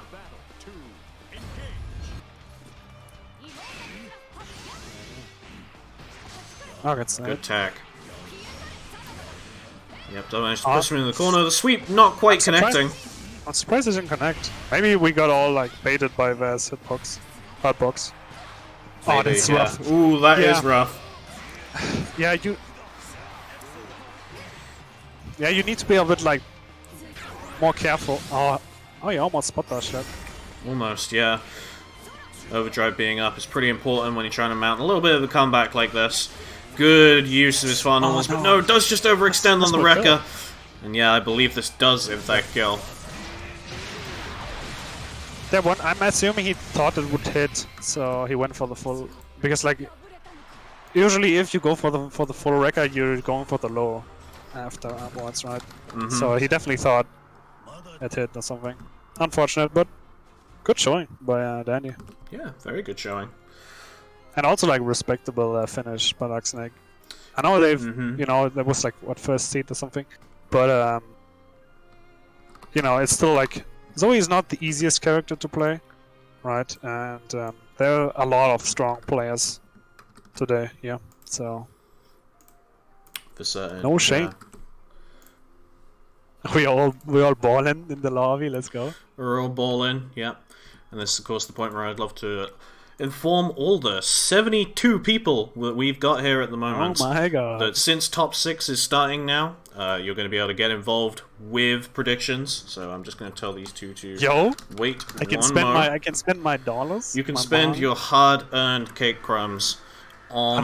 Are they called cake crumbs? They are, yeah. I know, I'm very inventive with my names. You can spend your channel points on predictions. Just get a little bit more involved if you do want to. Yo, I'm gonna gamble. Nothing like a little bit of gambling.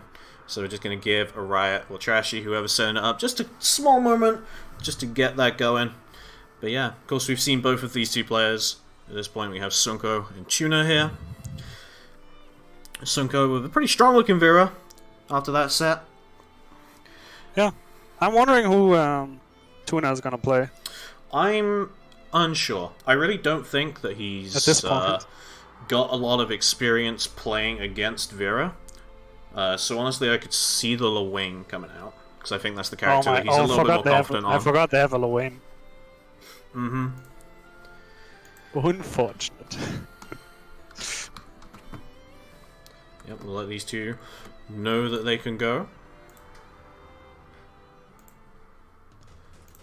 Oh, gamblings have started. Oh, Ladiva? Okay, I'm gonna vote against. I'm gonna vote again. No, I'm just joking. Wait, no. Sonko hates command grabs. This is true. Yeah. Easiest vote of my life. That's a good point. Yep, Sonko is an avid hater of command grabs, and I love the skin. Yeah, round start, neutral jump. Very safe option for Ladiva. That's so... You're telling me he doesn't have a lot of knowledge? Why is he round start jumping? I think it's just a very safe thing to do when you're Ladiva, in general, and I think it's good that he's applied that here. It's definitely the, like, day one anti-Vera tech. Oh, did he hit M headbutt? Yeah. No conversion off the air, and yeah, again, from Sunko, we see him going into overdrive as a reversal, but really could have just been popping. Yo, mask is off? His install, yeah. Mask is off. Ladiva now with overdrive. Overdrive, especially strong for Ladiva, just able to easy input her command grabs for big damage. But no, the overdrive isn't lasting here. I'm surprised he's pressing close heavy on Wake Up. Yeah, I want to say it might be a misinput for trying to command grab on Wake Up, actually. Maybe, yeah. I guess it's the third time he got countered on Wake Up, so gotta be more careful. Ooh, it's a rough sweep to do. Yeah, that sweep is very punishable on block. Honestly, one of the first things I would like practice against Ladiva, like punishing against Ladiva, is that sweep on block. They will do that sweep a lot, and because it's good, right? And if you don't punish it properly, you're doing yourself a disservice. Yeah, and we saw there actually the first time that Sunko managed to land that 5U to get into install, and does burn the meter immediately on punishment rate, but doesn't actually end up working out for him. Got a bit of a big health lead here though. Yeah. Got crushed by the lariat. Good block on the MDP, but doesn't block the second hit. Nice extension using the hold. Kill? Actually, ends up getting a little bit more. Not quite enough to kill. That's too much. That's too far away. No, it's not. That was true input. Gonna be tons of damage coming out of here. Is this gonna kill? No, it won't kill. Not quite, but it's damn close. Just go straight 3x lariat. However, the overdrive is gonna leave him on chip point. This should be checkmate. Really should be in. Yeah, just jumping into that Lumi. Just gets chipped out. Yeah, this is when you activate OD, it does a lot of damage. Honestly, I would say, relatively speaking, it feels like it does a lot of damage. And if they're like almost at chip, you just put them at chip, and now you know, they are far away from you.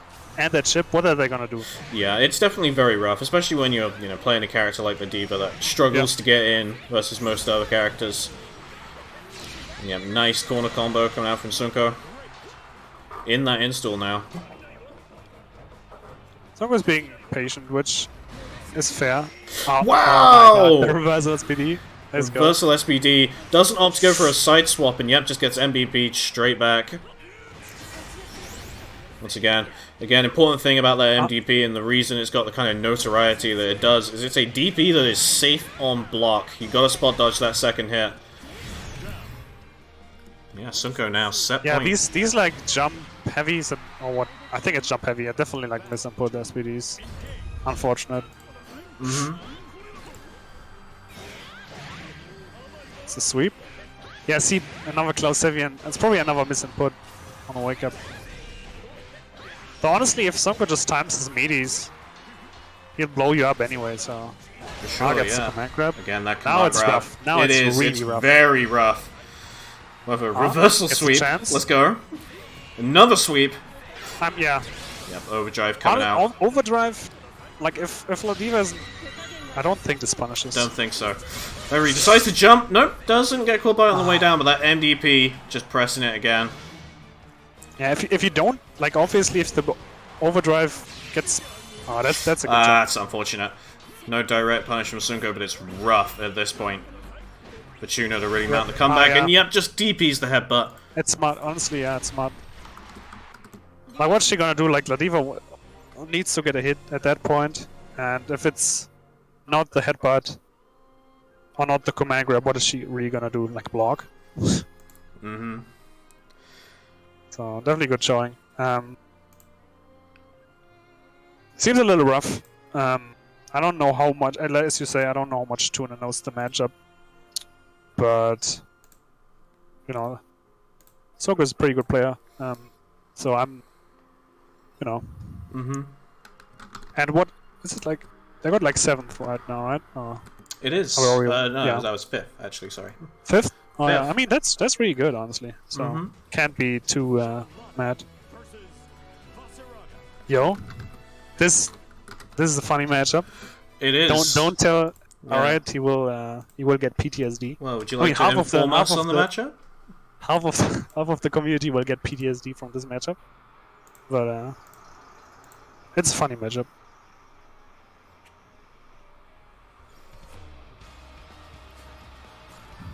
Believe in victory. Battle 1. Engage. Gets the hits, but not the conversion. Now you're in the corner. That's rough. Sorry, I've just seen the message from Tutor in the chat. It says, maybe next time I'll warm up by playing GBVS rather than Hakoto no Ken. Understandable. Good spot dodge.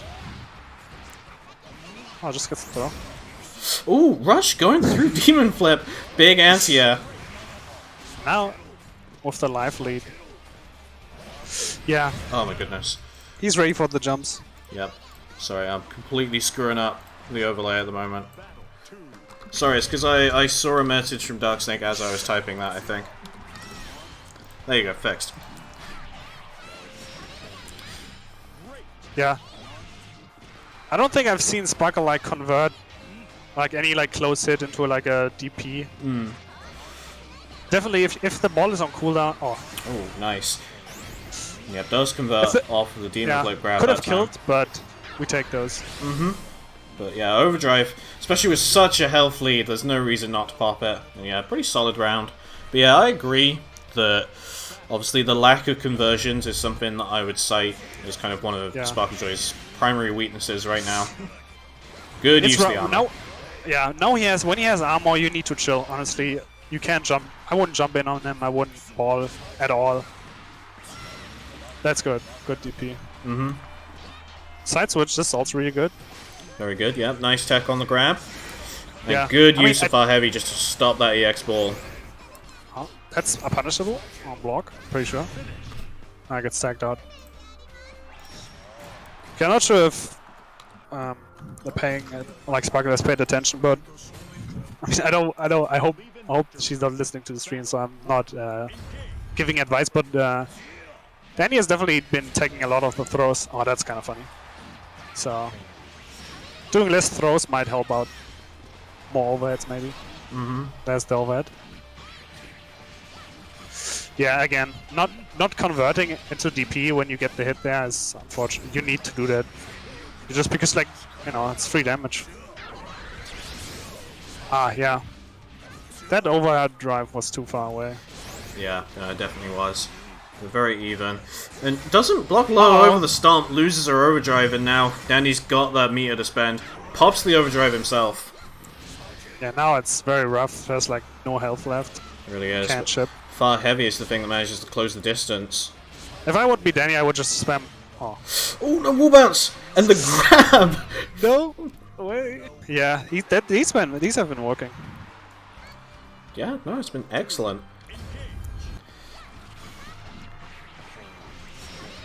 Yeah.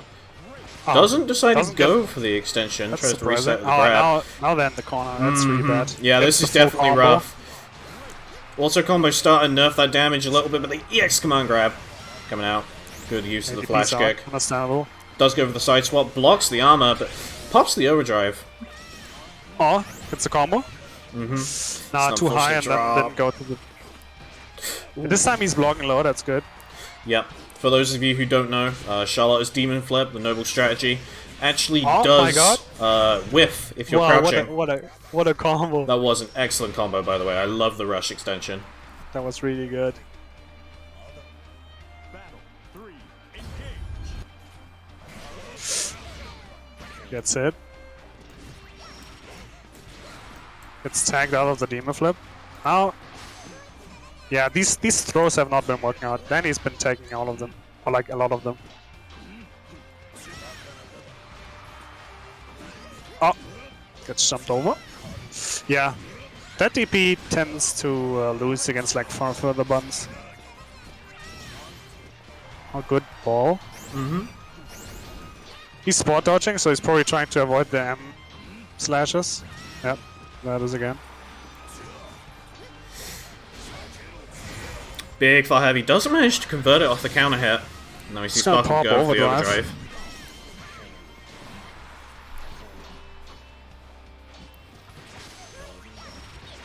Oh, again! Yeah, it does That's land, a and kill. it should kill, but they don't decide No. to spend super. And yeah, now they've got to deal with a Vass who Oh, can't be okay. chipped out, but actually Yep. Sparkle does manage to even up the game. That's always the scariest thing against Charlotta, with like, especially with Vaz, who is like slower than average buttons. Like that, if that ball comes, you aren't ready. You just get hit and you're dead. Yeah, I do think a very important thing, Oh, again, for these yep. newer players is whenever you can convert an SBA and it will kill, don't go for your Yeah, full definitely. combo, just spend that meter. Gets tagged out. Although, so the balls have been working out a lot. Oh yeah, Ooh, good that's spot dodge. Oh no, you can't press that. Oh, and they dropped the combo, unfortunately. Watch And yeah, that's a rough way to waste your meter, but this time, yeah, we see Sparkle going for the SSBA. Yep. Plenty of damage, but still got a little bit of health to work down from Vass. However, one tap. Oh, that's and gonna Sparkle kill. will be enough, but no, she drops it, unfortunately. Yeah, it's you have to be. You can't do full auto combo usually there because they just get launched. It was like a counted ball, right? So they get launched higher, and then if you go for full auto combo, they just pop out. Yeah, no, it's a rough thing Recognizing to that- recognize. Recognizing these kind of things takes a while. Okay, yeah, again, see, it's like going for the XDP there gives you a hard knockdown. The slashes are just gonna push your opponent out. So it's stuff like that, like learning a couple more combos. Okay, now has her out. Oh, really good DP. Yeah. Of course, the other thing you got to deal with in this point is Vass does have that armor token up if he wants to use it to get in. Oh, the overdrive coming out now. The anti overdrive. Anti-air overdrive, let's go. Nice, Oh, that's use my of 5U, and this actually he gets an extension off the counter hit. Does convert it into super, but not quite enough for the cutscene range. Oh, still has overdrive though because it was only one hit. Doesn't block Ah, the yeah. overhead. Ooh. It's tagged out. And yeah, great performance from Sparkle, however, it will be Dandy Yep. who moves on. Good showing, definitely. Against a character like Vaz who like can like kind of like two-touch you, you definitely don't want to like, you don't want to make a lot of mistakes, right? You want to pick up on a lot of your combos, like when you get them, and there were like unfortunately too many drops. But you know the good, you know what I tell myself always is, when your problem is that you drop your combos, or like when you only, that's obviously not your only problem, but like when your biggest problem is that you drop the combos, then that's great because practicing combos is the easiest thing you can do, right? Can you Mental- just quickly hop off the setup, by the way, Saki? Right. Sorry. Something like if you have like a mental problem or you have like bad habits or whatever, a lot of those can be hard to like deal with, hard to change. But something like practicing a combo is, you know, it's literally like, you know, like brushing your teeth in the morning, right? You can just do it every day for 10, 15 minutes, and you'll get there. But yeah, I'm just quickly setting up our scoreboard. But we're into our winners finals now, which means we're actually playing first 2-3 for the first time here. Just gonna quickly Right. sort this. Is it Lobster's on the left? Yeah. Yep. Cool. Thank you. And his opponent will be ZK. Okay. Yeah, I'm wondering who he's gonna go. We might see Percy for the first time. We might see, but yep, Lobsters has been sticking with that fairy for all of this tournament. He definitely seems like the player who will. Oh yeah, okay, fair. He was. I remember like a couple days ago, he was like wondering whether he should go Percy or Furry against Kag, like the sleepy, right? So I can definitely see them being a person who likes to change depending on the matchup. But they're sticking out with Furry, which is fine, definitely.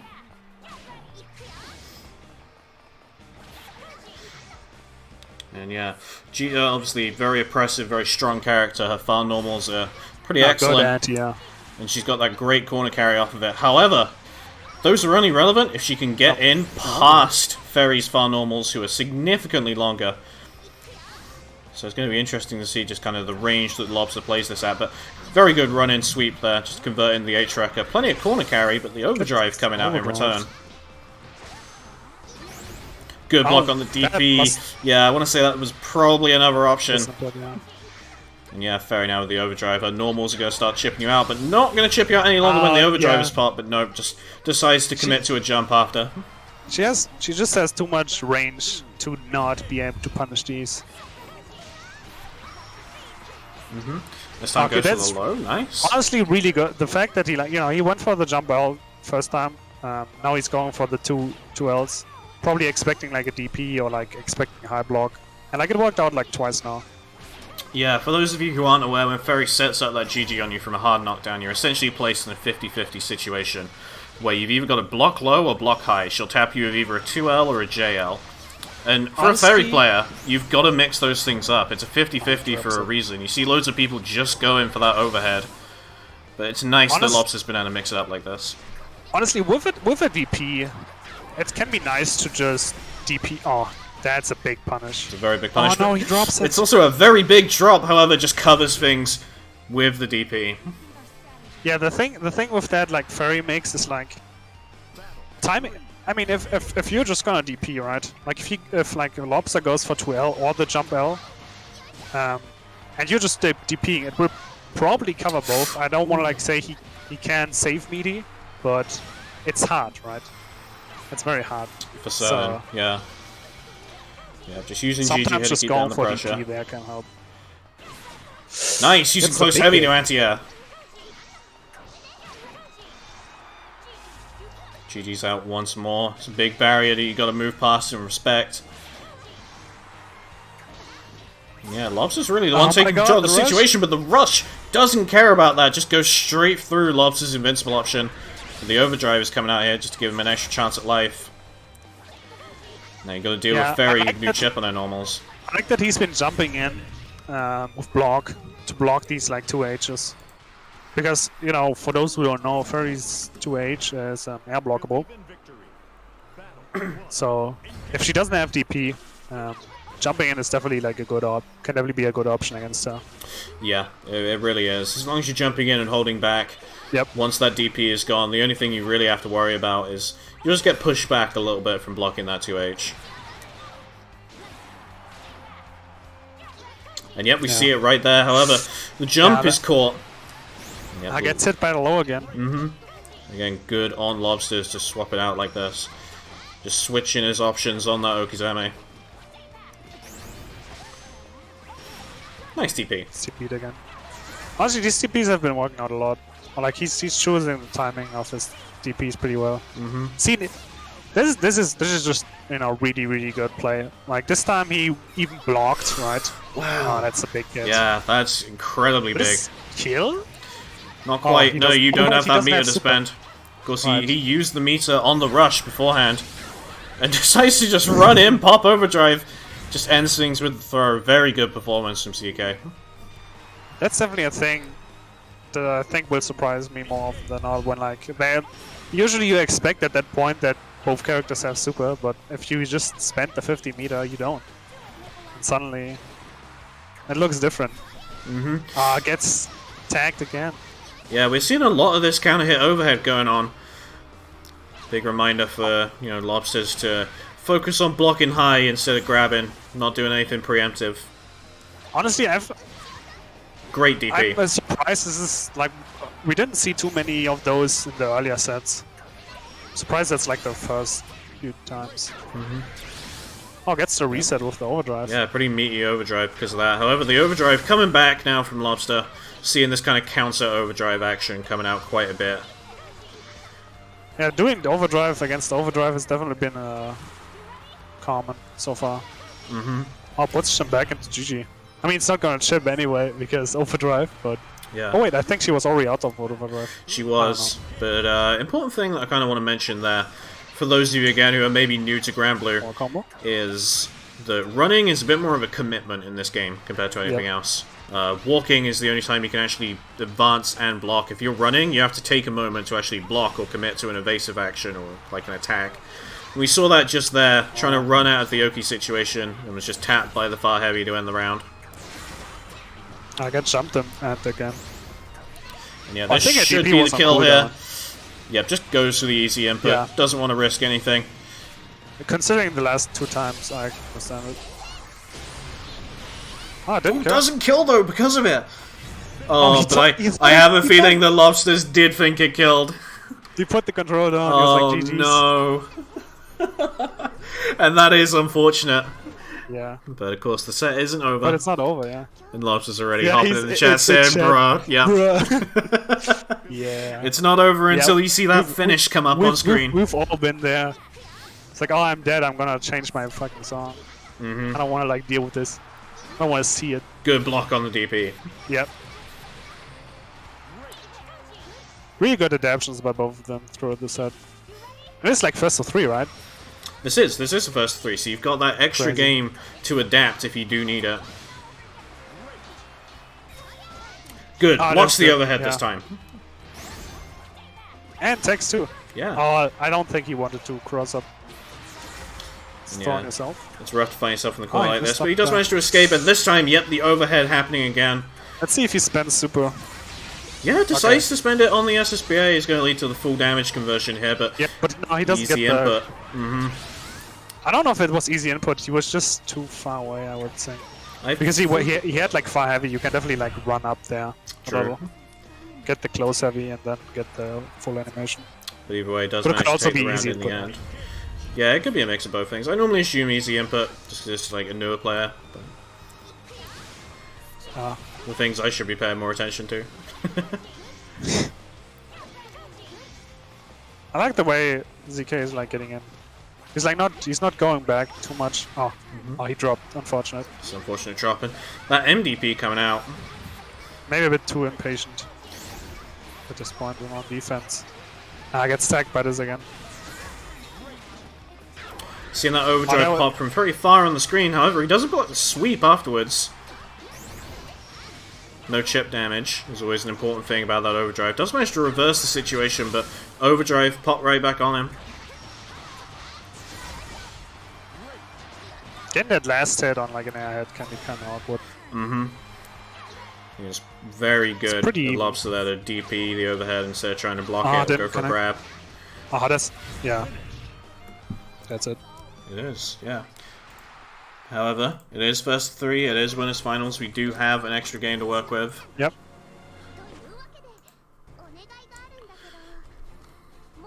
Yo, Lobster, the 69 total wins. Yo, let's go. Oh, is he gonna switch to Percy? We seeing a swap? Percy moment? We could be seeing Percival. Yo. We could be seeing English dub Percival. You Oh no. Oh wait, no, he says it. No! Let's go. I am the Lord of Flames. Oh god. Why do you Let's do this to go. me? Why do you do this to me, lobsters? In victory. Battle 1. Damn, I might be a genius. Know your place. However, deservingly so, he immediately gets put into the corner round start. And yep, just DPs the overhead, very nice. Chat has entered Lord of Flames Crumble mode. Flash. Crimson Flame. And yep, the wall bounce again on that H-Wrecker. She needs it. It's just going to help Definitely. keep Lobster in the corner. However, the overdrive coming out in response this time, but the Oh, excellent spot spot dodge is going to allow Yeah. him to get the punish. He's definitely on top of his game. Yeah, I really want to say that ZK, out of all the players in this tournament, is definitely the one who seems to understand all of these new mechanics. Really the best out of anyone. You can tell he's been putting in the time to really understand what they do. And it really shows in his gameplay as well. Didn't get the anti, yeah. Oh, he could have converted. Oh no, he didn't have Wrecker. Good DP is the anti-air. Yeah. Overdrive coming out once more. He definitely has these like DP anti-airs on deck.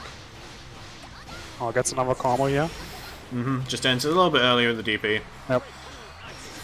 Oh, just gets DP'd out again. Is he got a DP back? Oh wait, he doesn't have. Oh wow, He has check overdrive, though. Overhead, yeah, the overdrive now. Now is lost, Oh my but God! just double counter hit close What? heavy. Like the fact that he went for another close heavy means he meant to do that. Yeah. Great. Oh, gets. Yeah, break just up the DP's XDP out. on reaction. Fully stocked up Percival is here now. Honestly, since like safe jabs and safe jumps are not very common on this level, I can definitely understand the like DPs, especially if your opponent isn't willing to give up or like block a little for Aubrey. Tries to go for the anti-air there, but just a little bit too late. However, yeah, he's just trying to get that space. Expecting one of these two to pop that overdrive in a second. However, it might not be needed if you're going for that DP. And this conversion is going to allow ZK to find himself a place in winner's side Grand Finals. I'm always nervous when I call these things before I see finish come up on screen. You know that, right? Like sweating at night.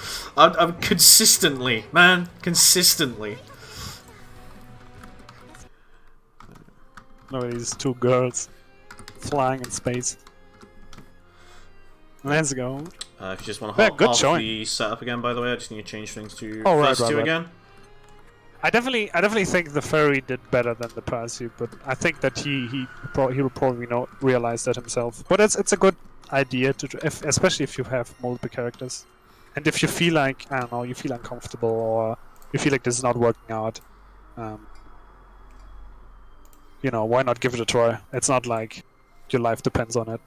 Or they're hopefully not starting to play white. I gotta like spectate. Yeah, hopefully they'll wait a second. second. Oh my god. No, they didn't. Oh god, so okay, are you spectating? He's on right. Yeah, I'm a spectator. Okay, good. God, the game, they are ready. They're very ready. I think this is a matchup. Sonko was Dandy. Oh my god, fatal error, or am I just stuck in? There's a little bit of sticking going on. It could just be a funny PC moment.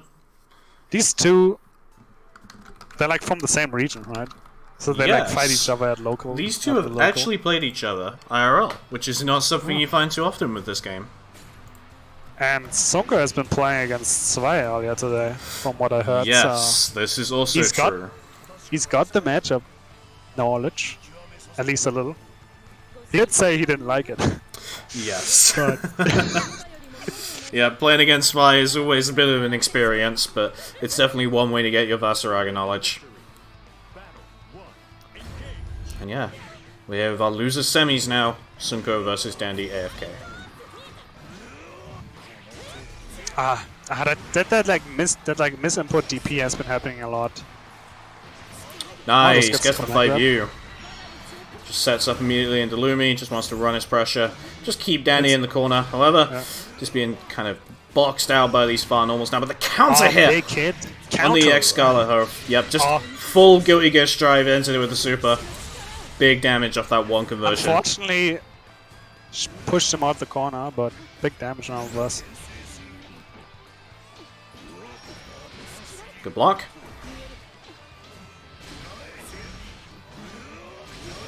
Yeah. Ooh, yeah, that's rough. I want to say these have like been misinputs. Maybe this one wasn't, and he expected the tackle or something. Maybe, yeah. Oh, good jump. However, Vera with install does have that meter coming back. You've got to be careful with her. Oh, she almost has like full meter again. Almost does.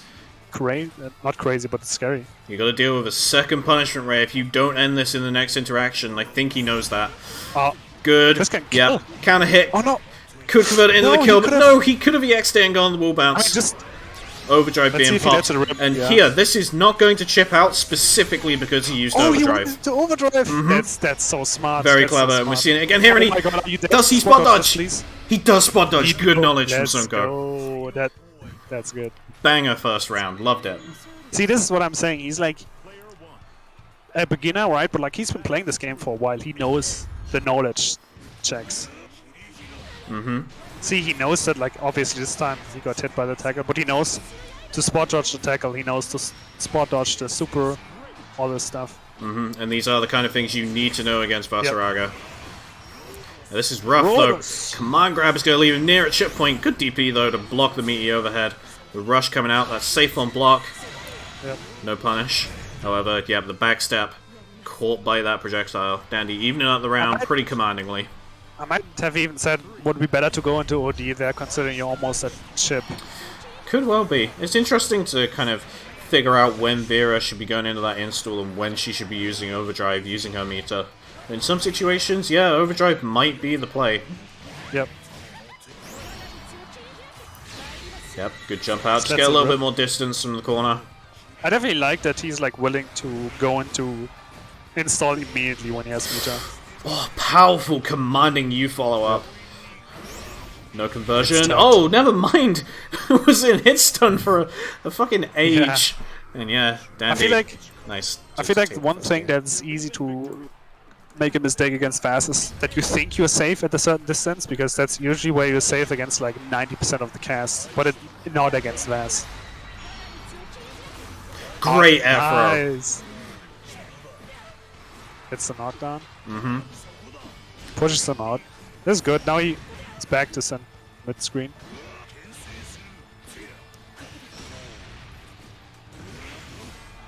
Ah, yeah. This is rough. It definitely Honestly, is. when he has armor, it's so scary. Really is. However, not blocking that follow-up on the M Darkane. Big Oh, counter that's really hit. good. Oh, he gets did a get a far follow-up. medium instead of the close medium that he probably wanted. I feel like he's scared of like Vaz buttons, so he gives him a lot of space, but like that is just enabling him to get armor. And Yeah, I'm not sure if this is helping. really is. However, no conversion off the counter hit again. Just goes Oh, to the raw you can super, block and this. yep, this is blocked. Should just be Punish? punished, but no punish! Panic on the Scarlet Ray, I think. Gonna I think leave he Dandy says, a I'm chip. just gonna chip him. Obviously, you He's can't gonna pop like that stun it overdrive. off. Oh no! Oh Ooh, my no god. conversion. He has a DP though. Yeah. Oh, yep, and just caught by Lumi. Very scary round for Sunko, but he does manage to see the other end. Oh, really Very good. good anti-air. anti-air. Does get the extension off of this. Gonna put Dandy in the goes corner fly. very quickly. He jumped and like tried to take the throw. They're like on the third layer already. No block on the overhead, but also no counter hit. Corona handshake. Oh, handshake. Let's go. Good. This time spot actually dodge spot this time. dodges the M tackle. Good. Like he didn't have armor, so just going for the DP when Yep. he stomps you is not a bad idea. It's very good to recognize when Bash doesn't Yep. have that armor and he's stomping at you. Doesn't win the clash interaction, but with such a massive health lead, kind of want to see that overdrive being popped now from Dandy. But yep, Yeah. just good use of that MDP once again to even up Honestly, the score. That's just a very good thing. Like when your opponent's like one hit away from dying, and you have the life lead, you don't need to commit too much. You can kind of just chill on block, and like if he goes in, just pop one of these. And I wouldn't say just sit there and wait until you can DP, because that can be very scary. But like MDP is a thing of its own, you know. Yeah, just again, that's see the it. hit. Dandy try and box him out with those normals. However, can't box out This someone with that time. command grab. Very nice. Gets the wall bounce from this. Does extend off of it. Does get all hits this- of the DP, but a little bit of I damage think it's nonetheless. fine. He has like full meter now. He can like he can do the rare install OD Vera. It's true. And we could be seeing that coming out, and we do! There she is. She's glowing. Just goes for the punishment ray. Unsure if that's really going to work, but no, does manage to catch nice. him pressing. Expecting to see that overdrive in response from Dandy. Whether he'll get the chance, though, we're not sure. No conversion again! Twice in a row. Oh, and this should lead into kill here. Yep. Very nice from Dandy, and he will find himself on set point. That's close. Definitely is. Definitely like the answers against like the okay. Excellent, excellent. Just Really recognizing good, that DP. really good idea. The U follow-up of Versus Stomp, for those of you who don't know, has infinite armor, so it's really good Yep. just for tanking DPs like that. And again, you see him with that armor token up, able to get in the advance if he wants, but Oh my god, Sunko that is playing missed. offense.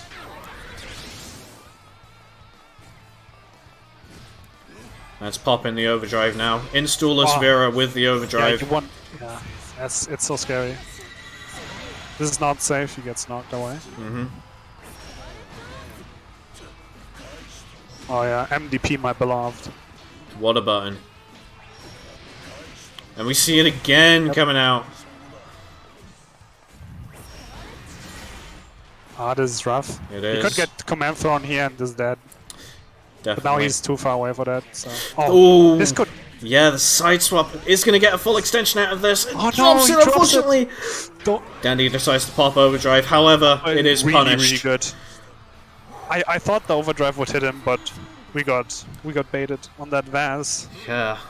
And yeah, The- we the do white find ourselves into the last round here of loser semis. I think both of these two really kind of feeling the nerves at this point. Oh, he's trying to get him with the armor moment. Mm-hmm. Gets tagged again. Now he's in the corner, kind of. Okay. Good spot dodge. Oh, that's good. Mm-hmm. Gets the anti. Yeah. The meter is here. Stays Yep, outside there of it that is. range.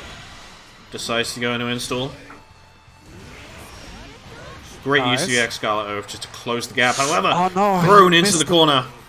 I would always argue, I would even argue that he's just trying to attack there, but like since he missed the throw, he got a throw. Mm-hmm. That's so close. Very, very even between these two right now. Oh, this is scary. It is. Oh yeah, just stay out. Dandy's got the resources though if he does want to use them. He doesn't have armor. I wouldn't give him space. I would just go in. Going in, good tech on the throw. Big anti-air! Yeah, now he has. Now it's okay. 30 seconds left. He kind of has to like. Maybe he can get an overdrive if he like. Maybe, however. Recognize. Ooh, decides to spend the meter. MDP I would- coming out, I would however, drop Vera has got that He- punishment ray if she wants to use it. You've got to be careful. Exactly. And does decide, does Dandy press a button? No, he doesn't. He can get the punish if he wants to, there's but no- doesn't punish! But he's not a. Honestly, if he shipped, he would have probably done more chip there. Like if he overdrive. Oh my goodness. He just gets the throw. What an insanely close set.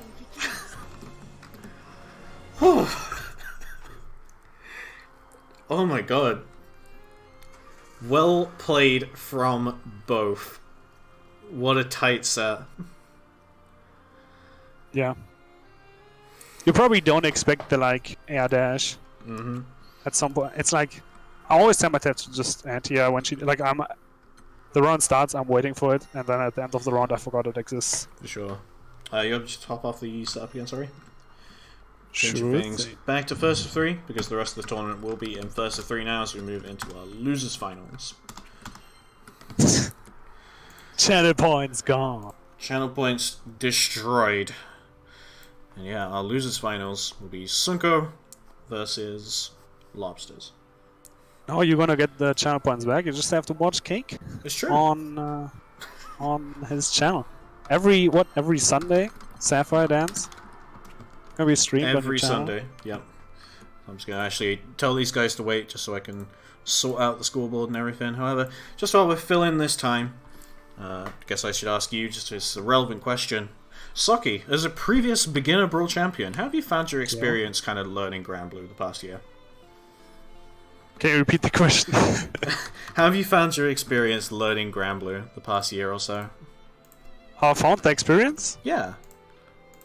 It's honestly it's been pretty good. All things considered, the Discord is a lot of helpful people, right? And like sometimes it can be hard to like find like when you start out, right, and don't know people and don't know where what is. It can be hard to like find the right resources to learn. But luckily, a lot of very nice people in the community that will help you get better, right? And like even if you feel like stuck, even if whatever dust loop doesn't help you, or like just watching stuff doesn't help you, or training mode doesn't help you, just asking people help a lot. Like what helped me, for example, getting top players coming to you and going over your sets with you and kickstart some of your your learning.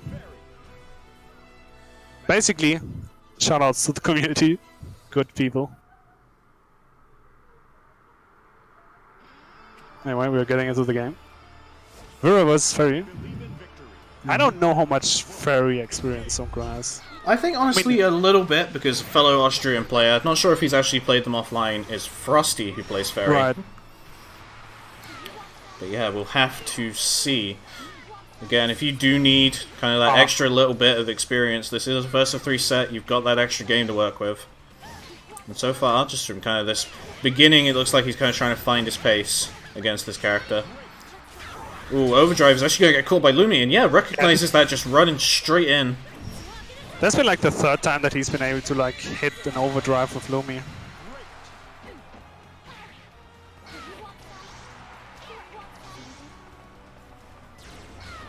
Oh wow, just gets in, hits the sweep instead of the too heavy, and yeah, Sunko taking the first round.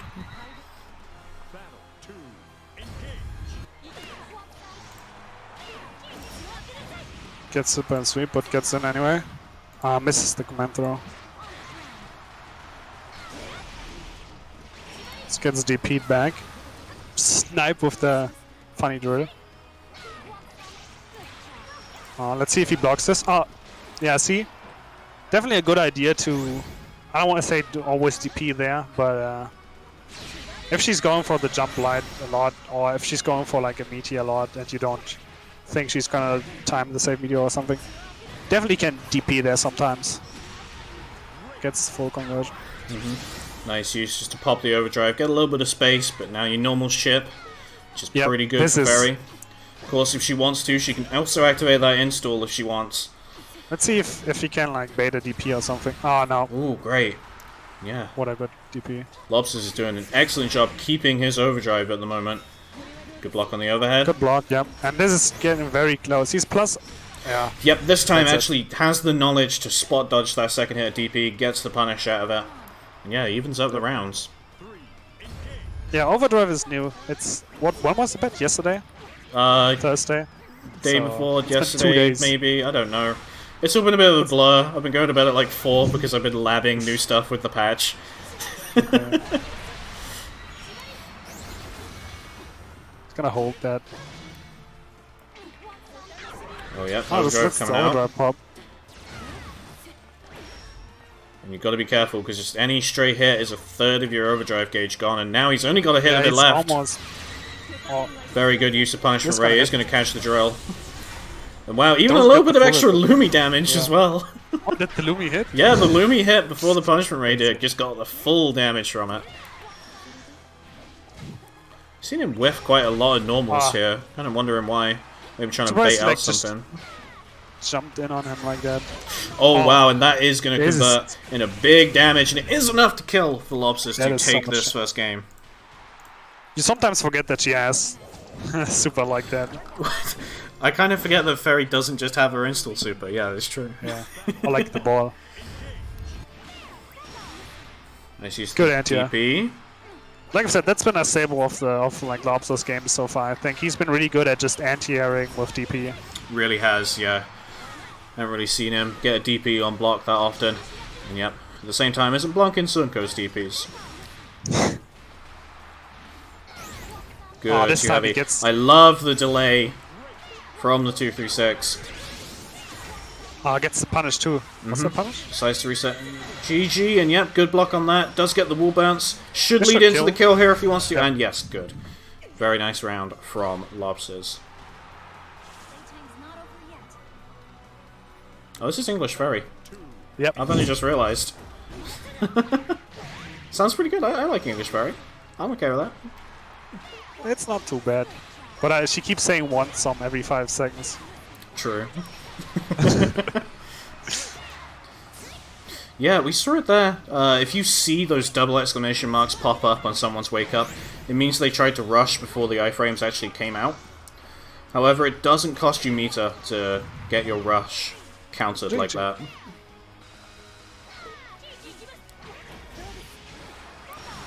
Good DP once again. Yeah, he's doing a really good job at keeping.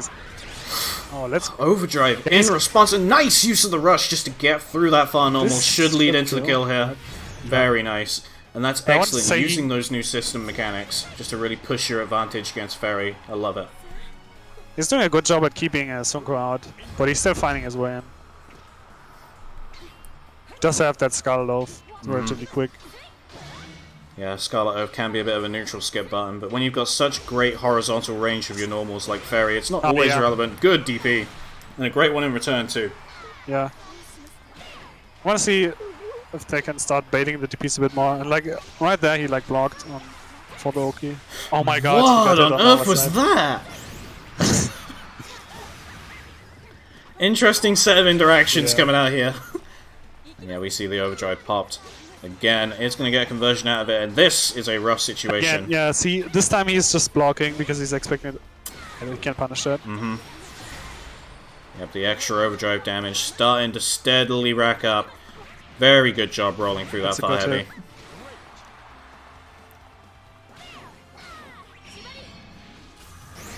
And now he has enough meter for overdrive himself or even install. It does. See if he pops it. Doesn't have much health to work with. Oh, no, Goes he just- for the Affection Abyss, and nope, just blocked. Oh, no punish, However, no no full full punish. Just gets a DP off, and yep, the Oh, DP okay. from Lobsters in return. I want to say it's good. It's really good that he like Lobster adapted and is now like blocking more to bait those DPs, and like it's working out. Obviously, he didn't get the punish, but he didn't die, so he's Yeah, also been rolling these. It's really good. I've been feeling like there's a little bit of the nerves coming out from Sunko at this point. Choosing not mean- to spend your meter at really the opportune times, maybe thinking a little bit too much about it with these new options. Who's not gonna get like nervous? And, Of course, what is it, it's a loses big part of finals? playing in tournaments, especially when you're late in a tournament like this. Especially against like a character like Furry who can, you know, she will hit you. She Great can block hit you on the a lot. DP. Yeah, really good. Oh, unfortunate drop on the conversion, but he's still got all of this pressure to work with. Oh, this can be scary. Just pops the overdrive. That overdrive in this response to GG is pretty good, actually.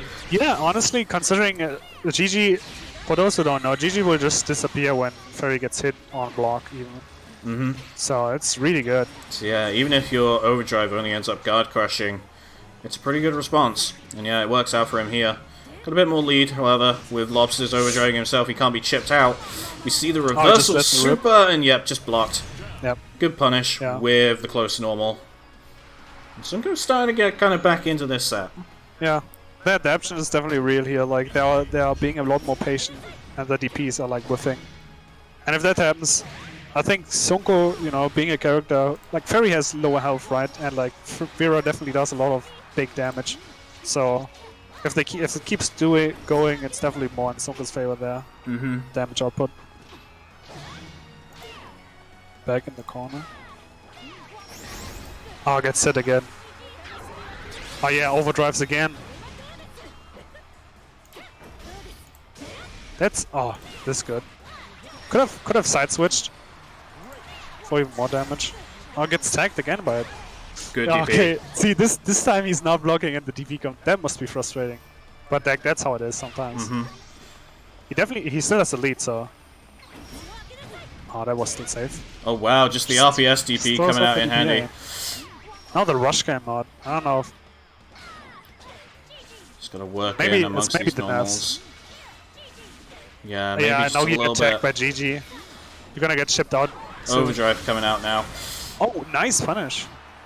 I think he's I been think a it little was- bit more kind of. Oh wow! Oh my Yeah, god. the throw, not directly punishing that, but you got a lot of downtime when you whiff that rush. And yeah, Lobster's finding himself now on set point once again. Yeah, Sunko's having a lot of a hard time getting in. Just getting tagged by all this stuff. But finds a hit. Backing off. Very good. I'm Probably expecting that 5U command grab to come out in just a second if you can get the chance to. Good jump in. Oh, this should be good. Damage. Unfortunate drop drops once it. again. Maybe want to be going for that 2M there instead. Oh, this is. Oh wow. Yeah, good. Lock on the DP. However, yep, the install is here. Vera Oh, at her attempts strongest. again. Great DP once again. Keeps getting like he gets leak blocks the first hit and then gets hit by the like throw thing. And we see that overdrive coming out from Lobsters once Right. again. Like none of. Oh, this is unfortunate. Oh, Good, he's this dead. should be death here. And very nice from Sunko. Yeah. Taking a game here. Just keeping in this a little bit longer.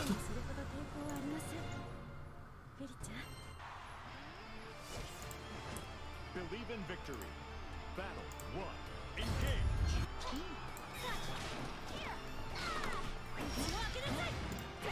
I'm sorry I'm being a tiny bit more quiet. I'm also just working on something in the background. Yeah. A little bit of working going on.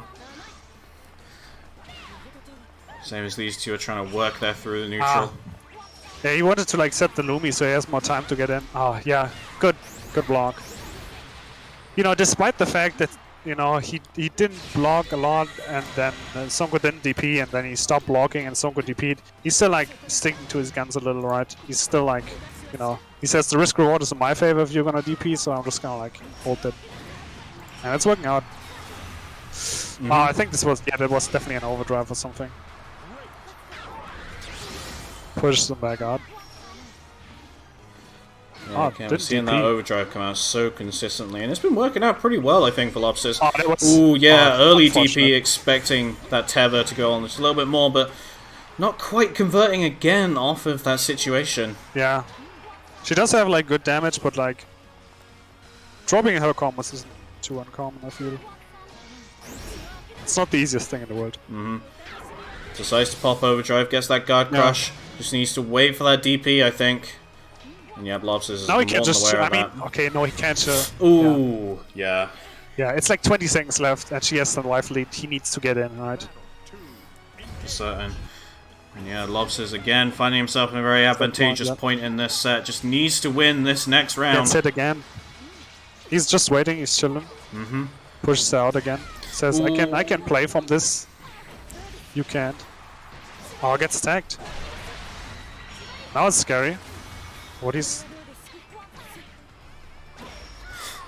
probably giving Lobster a bit more too much space. I think so. Yeah, obviously he's being patient, but ooh, see the overdrive coming out. It's going to catch the roll. Yep, good use of the graceful dash just to get in. Ah, just RPS DP. You see the overdrive come back out in response. Really good reaction there with the punishment ray. Is going to lead to the kill. And we even on the rounds again, Sunko does not want to lose this. He definitely likes looking for these when he has the meter to go for it.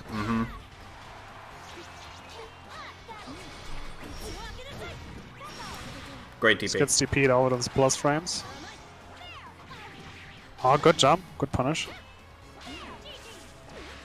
Oh, gets tagged by GG. Just has to respect GG. Ah, yeah, the late overhead there, not going to convert into anything. Nice use of the rush there. Just to get in, but DP'd straight back out. It's very frustrating when you're going up against a character who can like, keep you out so much, and then once you get in, you just get DP'd. But you know, that's the game. That's how the game goes. Oh, gets the command throw. That's a very important time to get 5U when you've got that meter to burn. Good extension. Does get an extra conversion off of this. Ends it in the MDP. Next hit could kill. Let's see if he like... Yeah, I was about to say. Again. Pushes him out. Doesn't have to deal with him up close. Oh, and he's out. Yeah, Sunko could pop his overdrive in response, but I think he does want to be using that punishment ray. But like, Kishi can just block it. There's no chip as well from the overdrive. Exactly. This is... I don't... Oh no! No conversion! That's unfortunate. But this... Oh my goodness. Does get the conversion off of this. We're going to a final game. I forgot she can do that. I forgot. Sunko does not want to go out here, looking to get that 3-0 comeback. We'll have to see if he does manage to get it.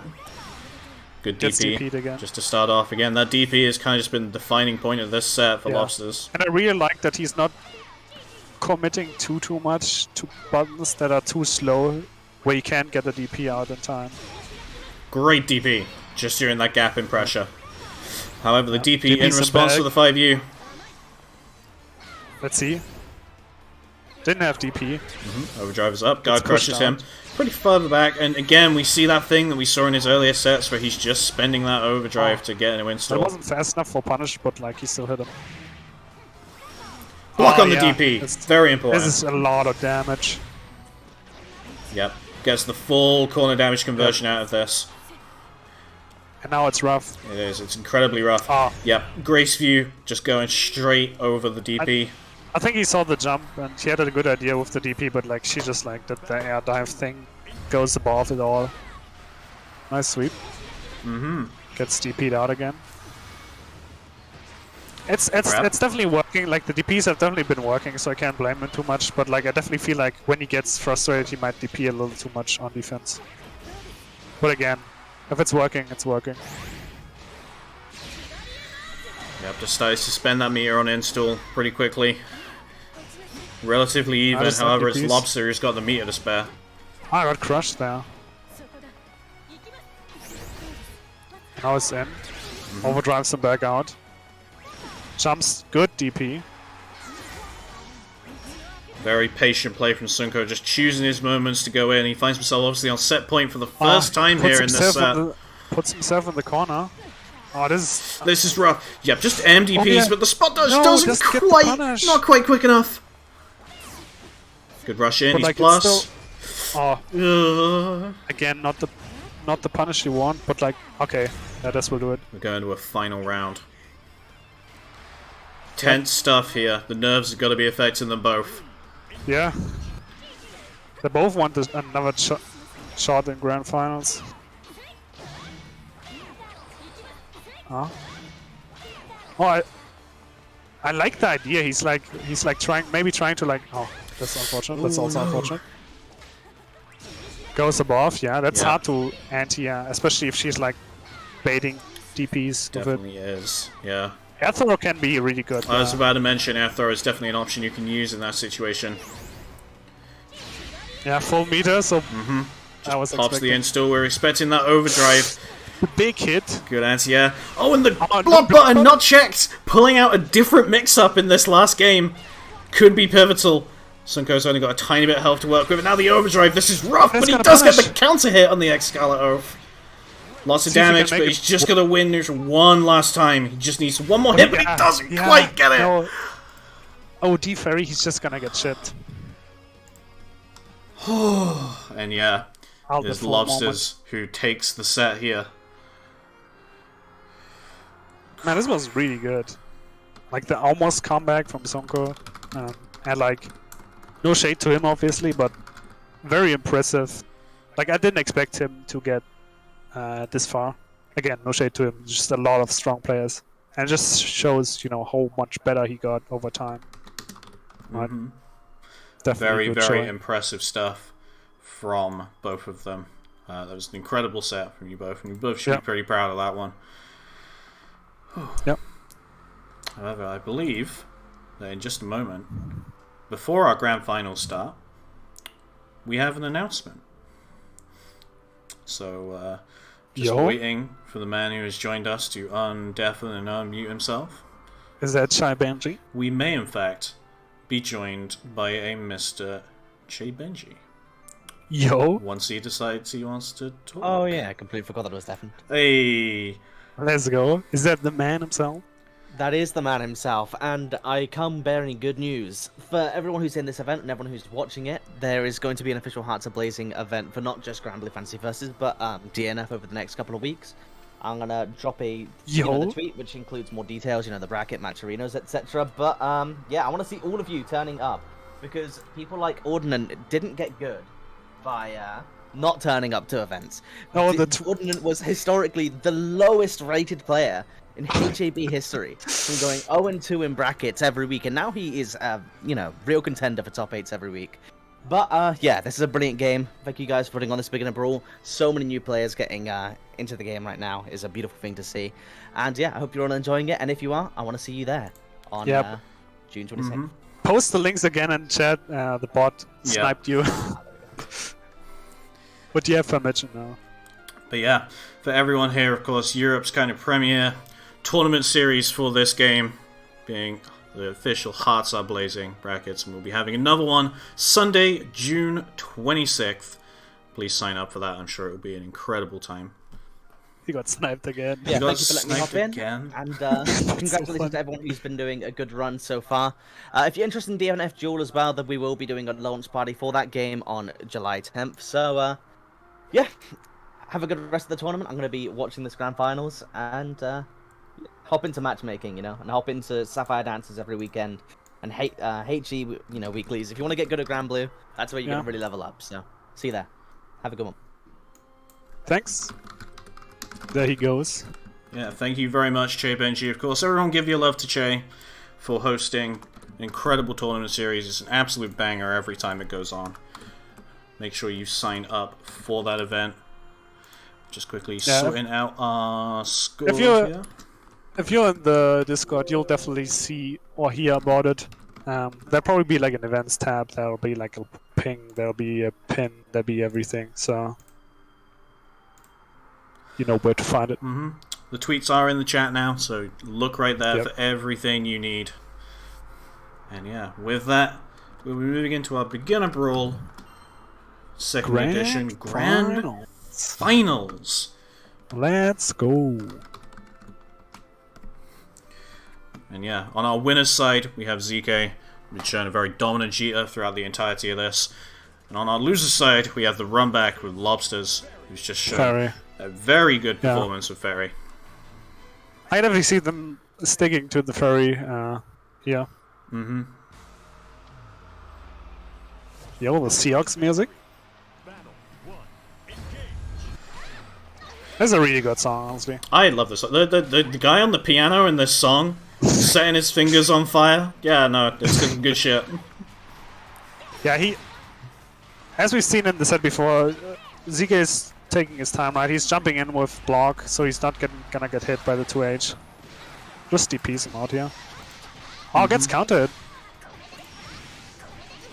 Maybe a bit too eager to press after the hit. Oh no! Big counter hit overhead. This was kind of the story of their set last time. Dropped it here, but like at this point, it seems very rough. Like he can't ship him out because OD, but one hit and it's over. Very high dive again. My God. You don't want to be deep in that. That was actually just punishable. Just tap it with your lights. I'm surprised he didn't go for SSBA. Could have just like close heavy SSB8 there and it would have done a lot more. Maybe he wanted to stay on OD, I get it.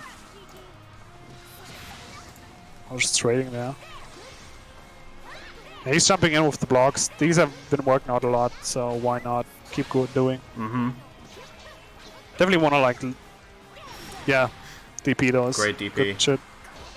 Yeah, but now he doesn't have DP. Now he had kind of, maybe, I don't know if air throw is a thing he wants to go for. For sure, yeah. However, the other option he does have with that full meter is overdrive. Nice use. DP missed. Of the light. Yeah. Actually being caught there. Oh, Corona handshake. Corona handshake. Not quite a wall bounce. Sad. Side games, please. Yep, side games if you're watching this tournament right now. That totally hit on our screen. You don't need to worry about buffing it further. Oh, I am so mad that hit. Yeah. I'm sure that Lobs is a little bit as well. Kind of just sit here and tank the chip damage when you're in Yeah, he overdrive. can't get chipped here, so... Oh, The overdrive in return from ZK is going to get punished! Nice! That's really just a good. single hit convert that into the SSBA. Guarantee the kill.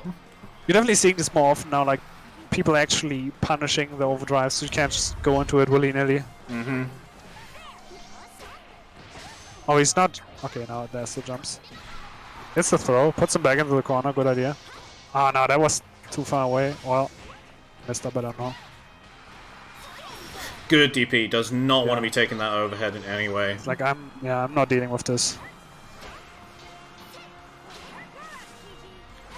Oh, can he push him back into GG? No, GG's gone. Good block on the DP. Yep. Good GG patience. is Let's down see if again. And this time the that DP whiffs. whiffs. Gets the corner bounce from this.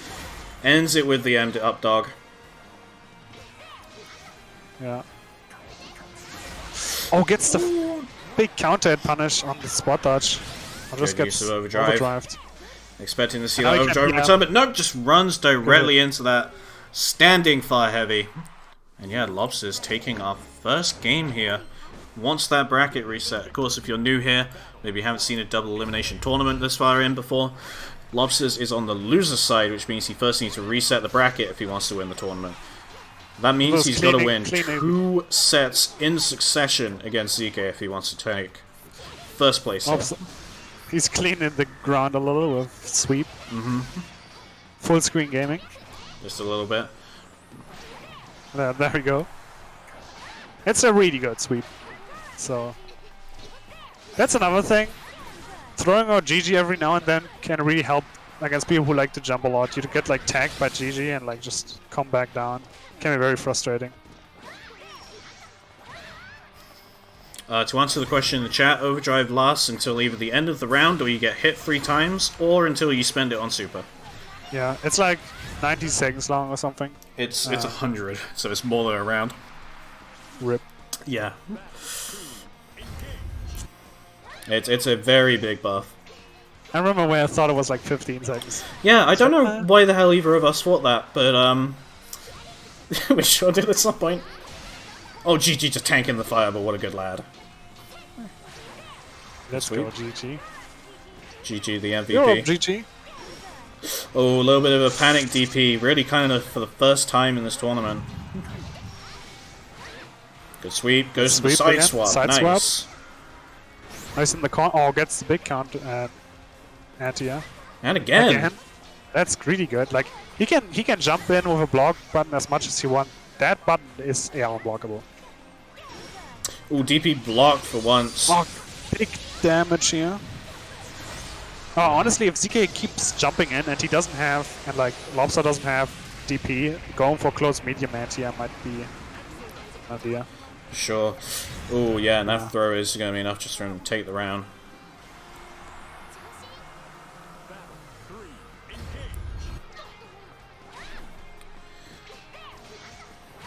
Seeing a lot more of kind of a defensive approach now from ZK.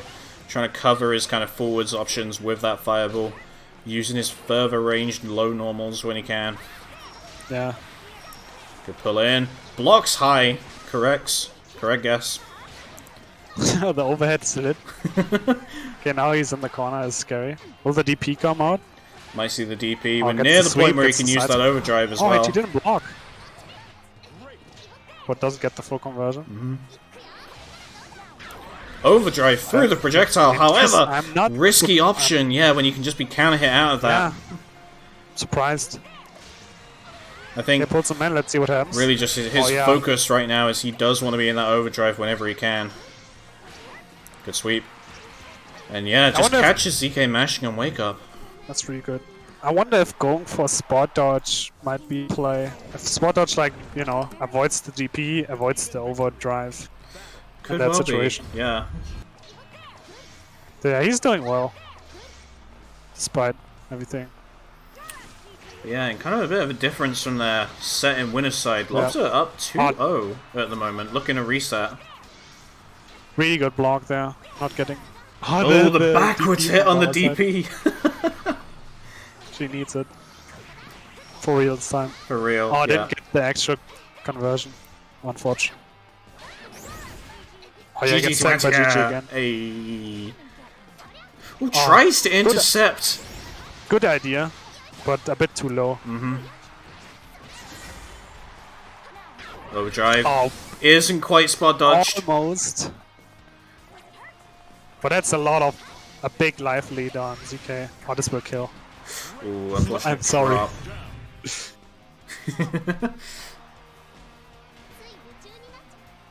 Battle 2. Engage. Yeah, we're seeing these very slow starts to the round at the moment. Yeah. Definitely something I agree with here. Good to block Uh-huh. high as well to not be tagged by GG. And wow, the DP actually whiffing. Yes. Ooh, unfortunate missed drop. Yep, just throws him in the thrown corner. for- Good Just to block. block. Yep, it's Get a going to get the wall conversion, bounce yeah. from this.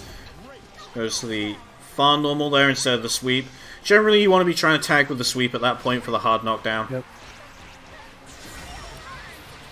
Let's see what he does here. Just into the medium People, up dog. I'm wondering if he could like go for ball there, like the ball super. Okay, this puts him at chip. Yep. However, he Okay, can't no, now he be can't chipped get- out, but nope, just tagged Yep. by the longest Vern in the world. Yeah. Yeah, Feels like very risky to do it neutral with the normals. we're on reset point here now. Lobster looking for a pretty quick 3-0 to reset the bracket. The longest run. Gosh, longest Vern. Unfortunate for Lobster, even if he wins, we are gonna have to ban him. It's true. It's true. Using a Vern weapon. How you dare you do that at this tournament that's very comparable to Evo? Oh yeah, that's Wow. rough. Yeah. Resets so the bracket with a perfect. So little life left, and she is in overdrive. What are you gonna do?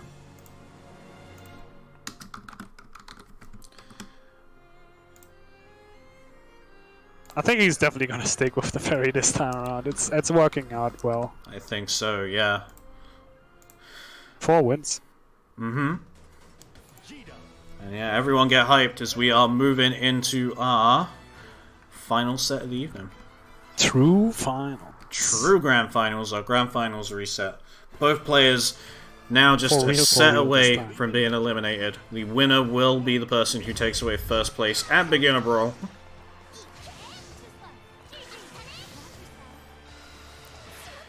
Of course, both of them are very strong performances the whole way through the tournament to get to this point. Wall bounce. Doesn't get the conversion. However, yeah, counter hit overhead. The Malady doesn't quite get full damage out of it. Does get DP'd away afterwards as well.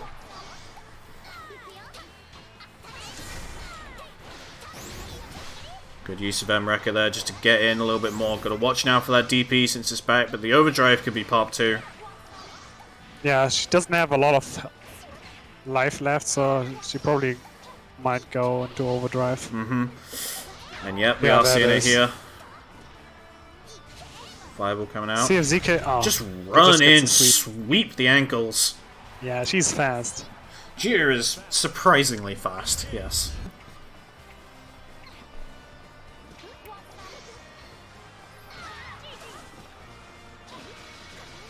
Just keep him in place by blocking GG. I wonder if some of these like far buttons into that one, if going for like GG, like canceling into GG might be a better play, because like ZK is kind of like holding them a lot. So it might be even better to go for something more than just a bit of chip damage, right? Yeah, Because it doesn't push out that much. great either. rush. Yeah, really good. Yeah, Oh, this block on the is DP, very strong. important. Should lead to the kill here as long as he doesn't drop this. And he Wow. does, unfortunately. However, doesn't Yeah, have she's the almost a overdrive. chip. Could be chipped No. out. Can't activate the overdrive again. Of course, it's once Go for the per final round. rush. That's all you have. Good, DP. good DP. Not letting that dive get in. Yep. CK up Good 1-0. idea, but at that distance, he just has too much time to react. Mm-hmm. Battle 1. Engage.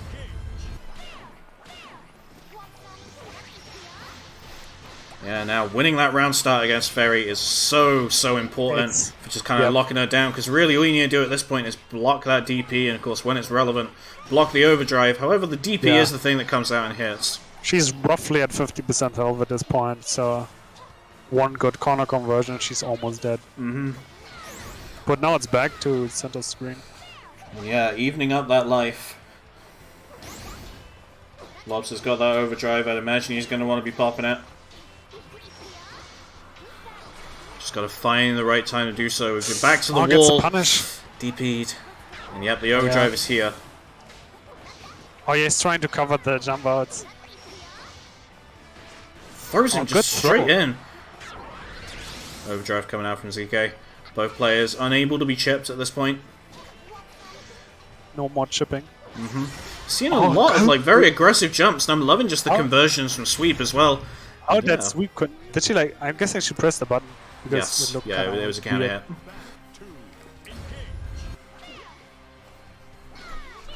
Yeah, good Yeah, stuff see- from ZK. Good idea, like now to like cancel into GG when like ZK is blocking all this. Might as well like chuck something.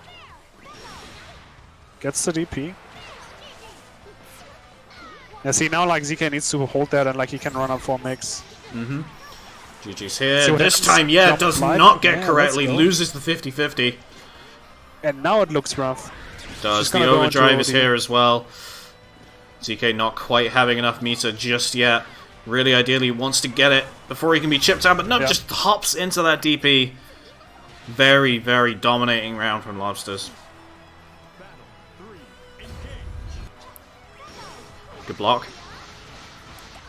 Good punish, Yep, gets a wall gets bounce the wall here. bounce. Far heavy again, converts into the medium DP. These overheads are not working. as well as they did at the first set. What is going on right now? Video games. My Steam was just like, yo, what if we just take like 3 screenshots randomly without you pressing anything?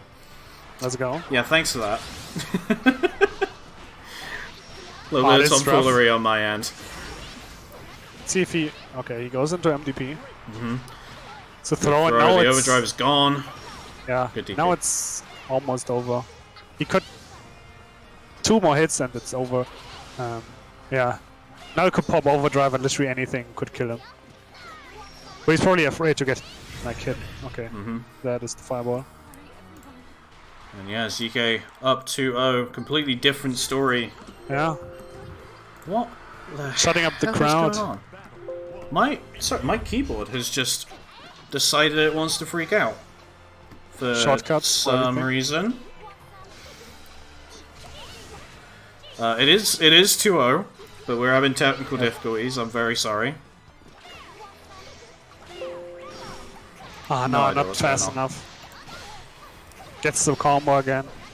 This has been honestly, this has been very calm in the last couple games.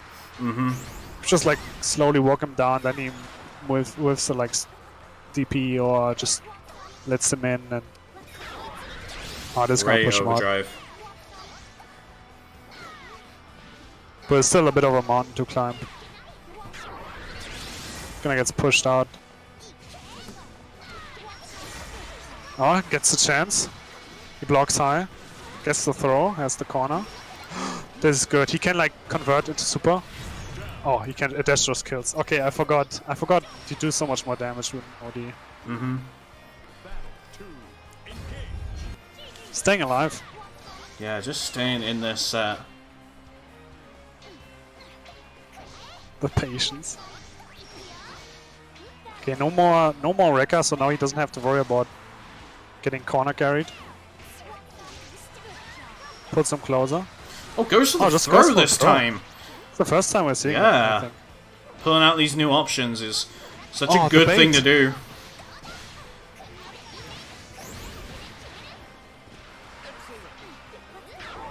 Oh, he tried to avoid the overdrive, but still got tagged. Twisting. Oh, cancelling the overdrive. Yeah, that's kind of cheeky, and now I like it.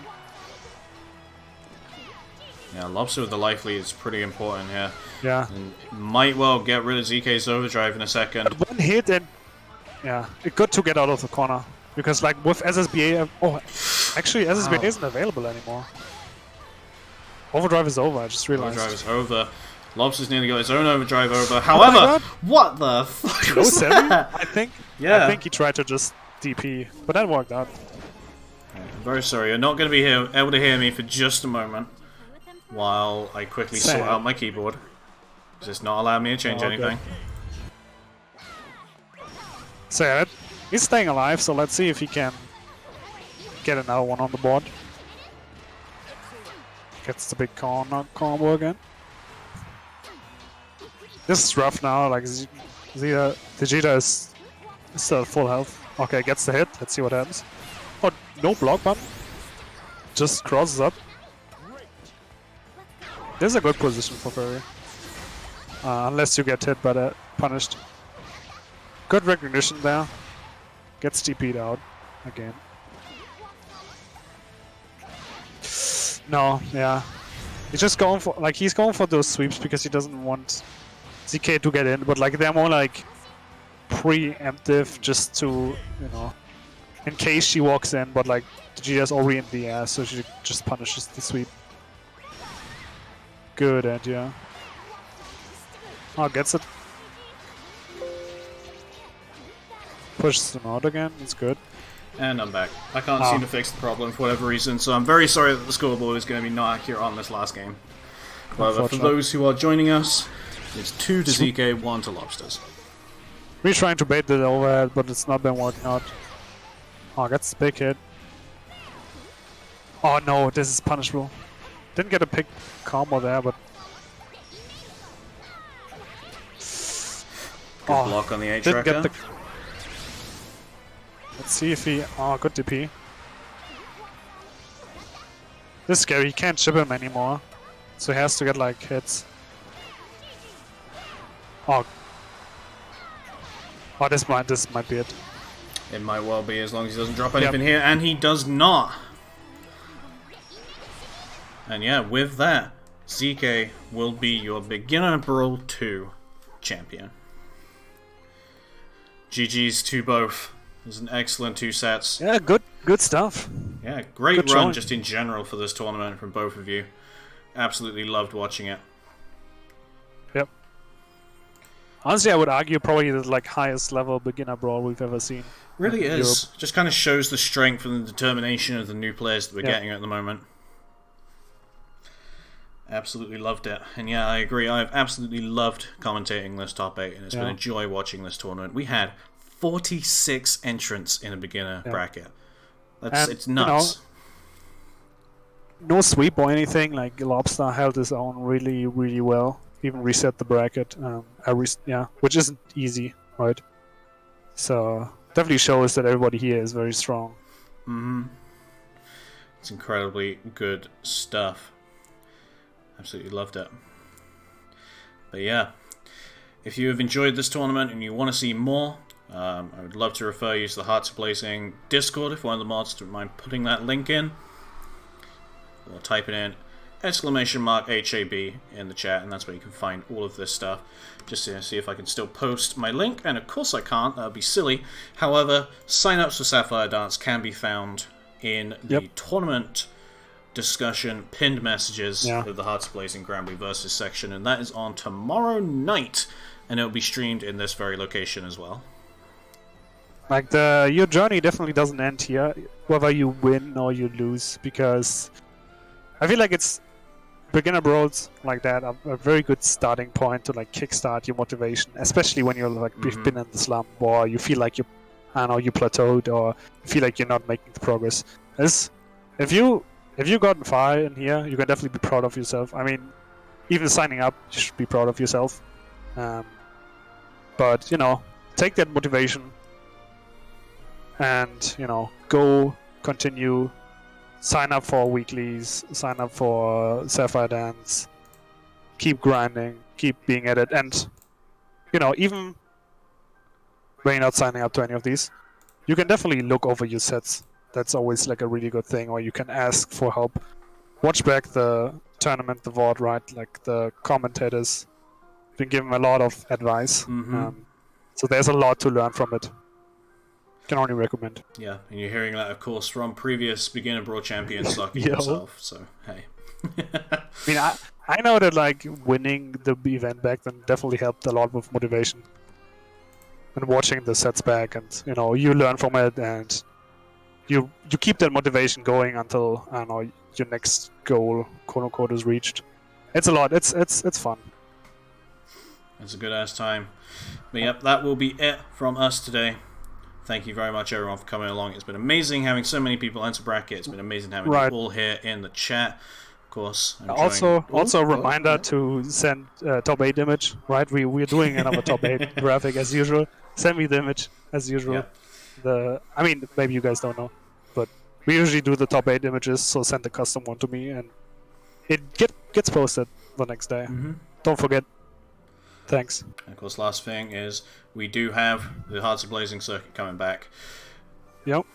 If you want to sign up for that, just follow the links that are on screen right now. But yeah, with that, that is the end of everything here today. Thank you, Saki, for joining me. It's been a pleasure having you. It's been a lot of fun, honestly. Yeah, no, I've loved it. And of course, big shout outs to the man himself, Cake. Thank you, yes, for hosting it all. It's been a wonderful time hosting. But yeah, with that, we shall leave you guys be. Have an excellent evening, and I hope you guys enjoy playing and watching some good ass Granblue in the future. Take care, everyone. Goodbye, everybody. Bye bye.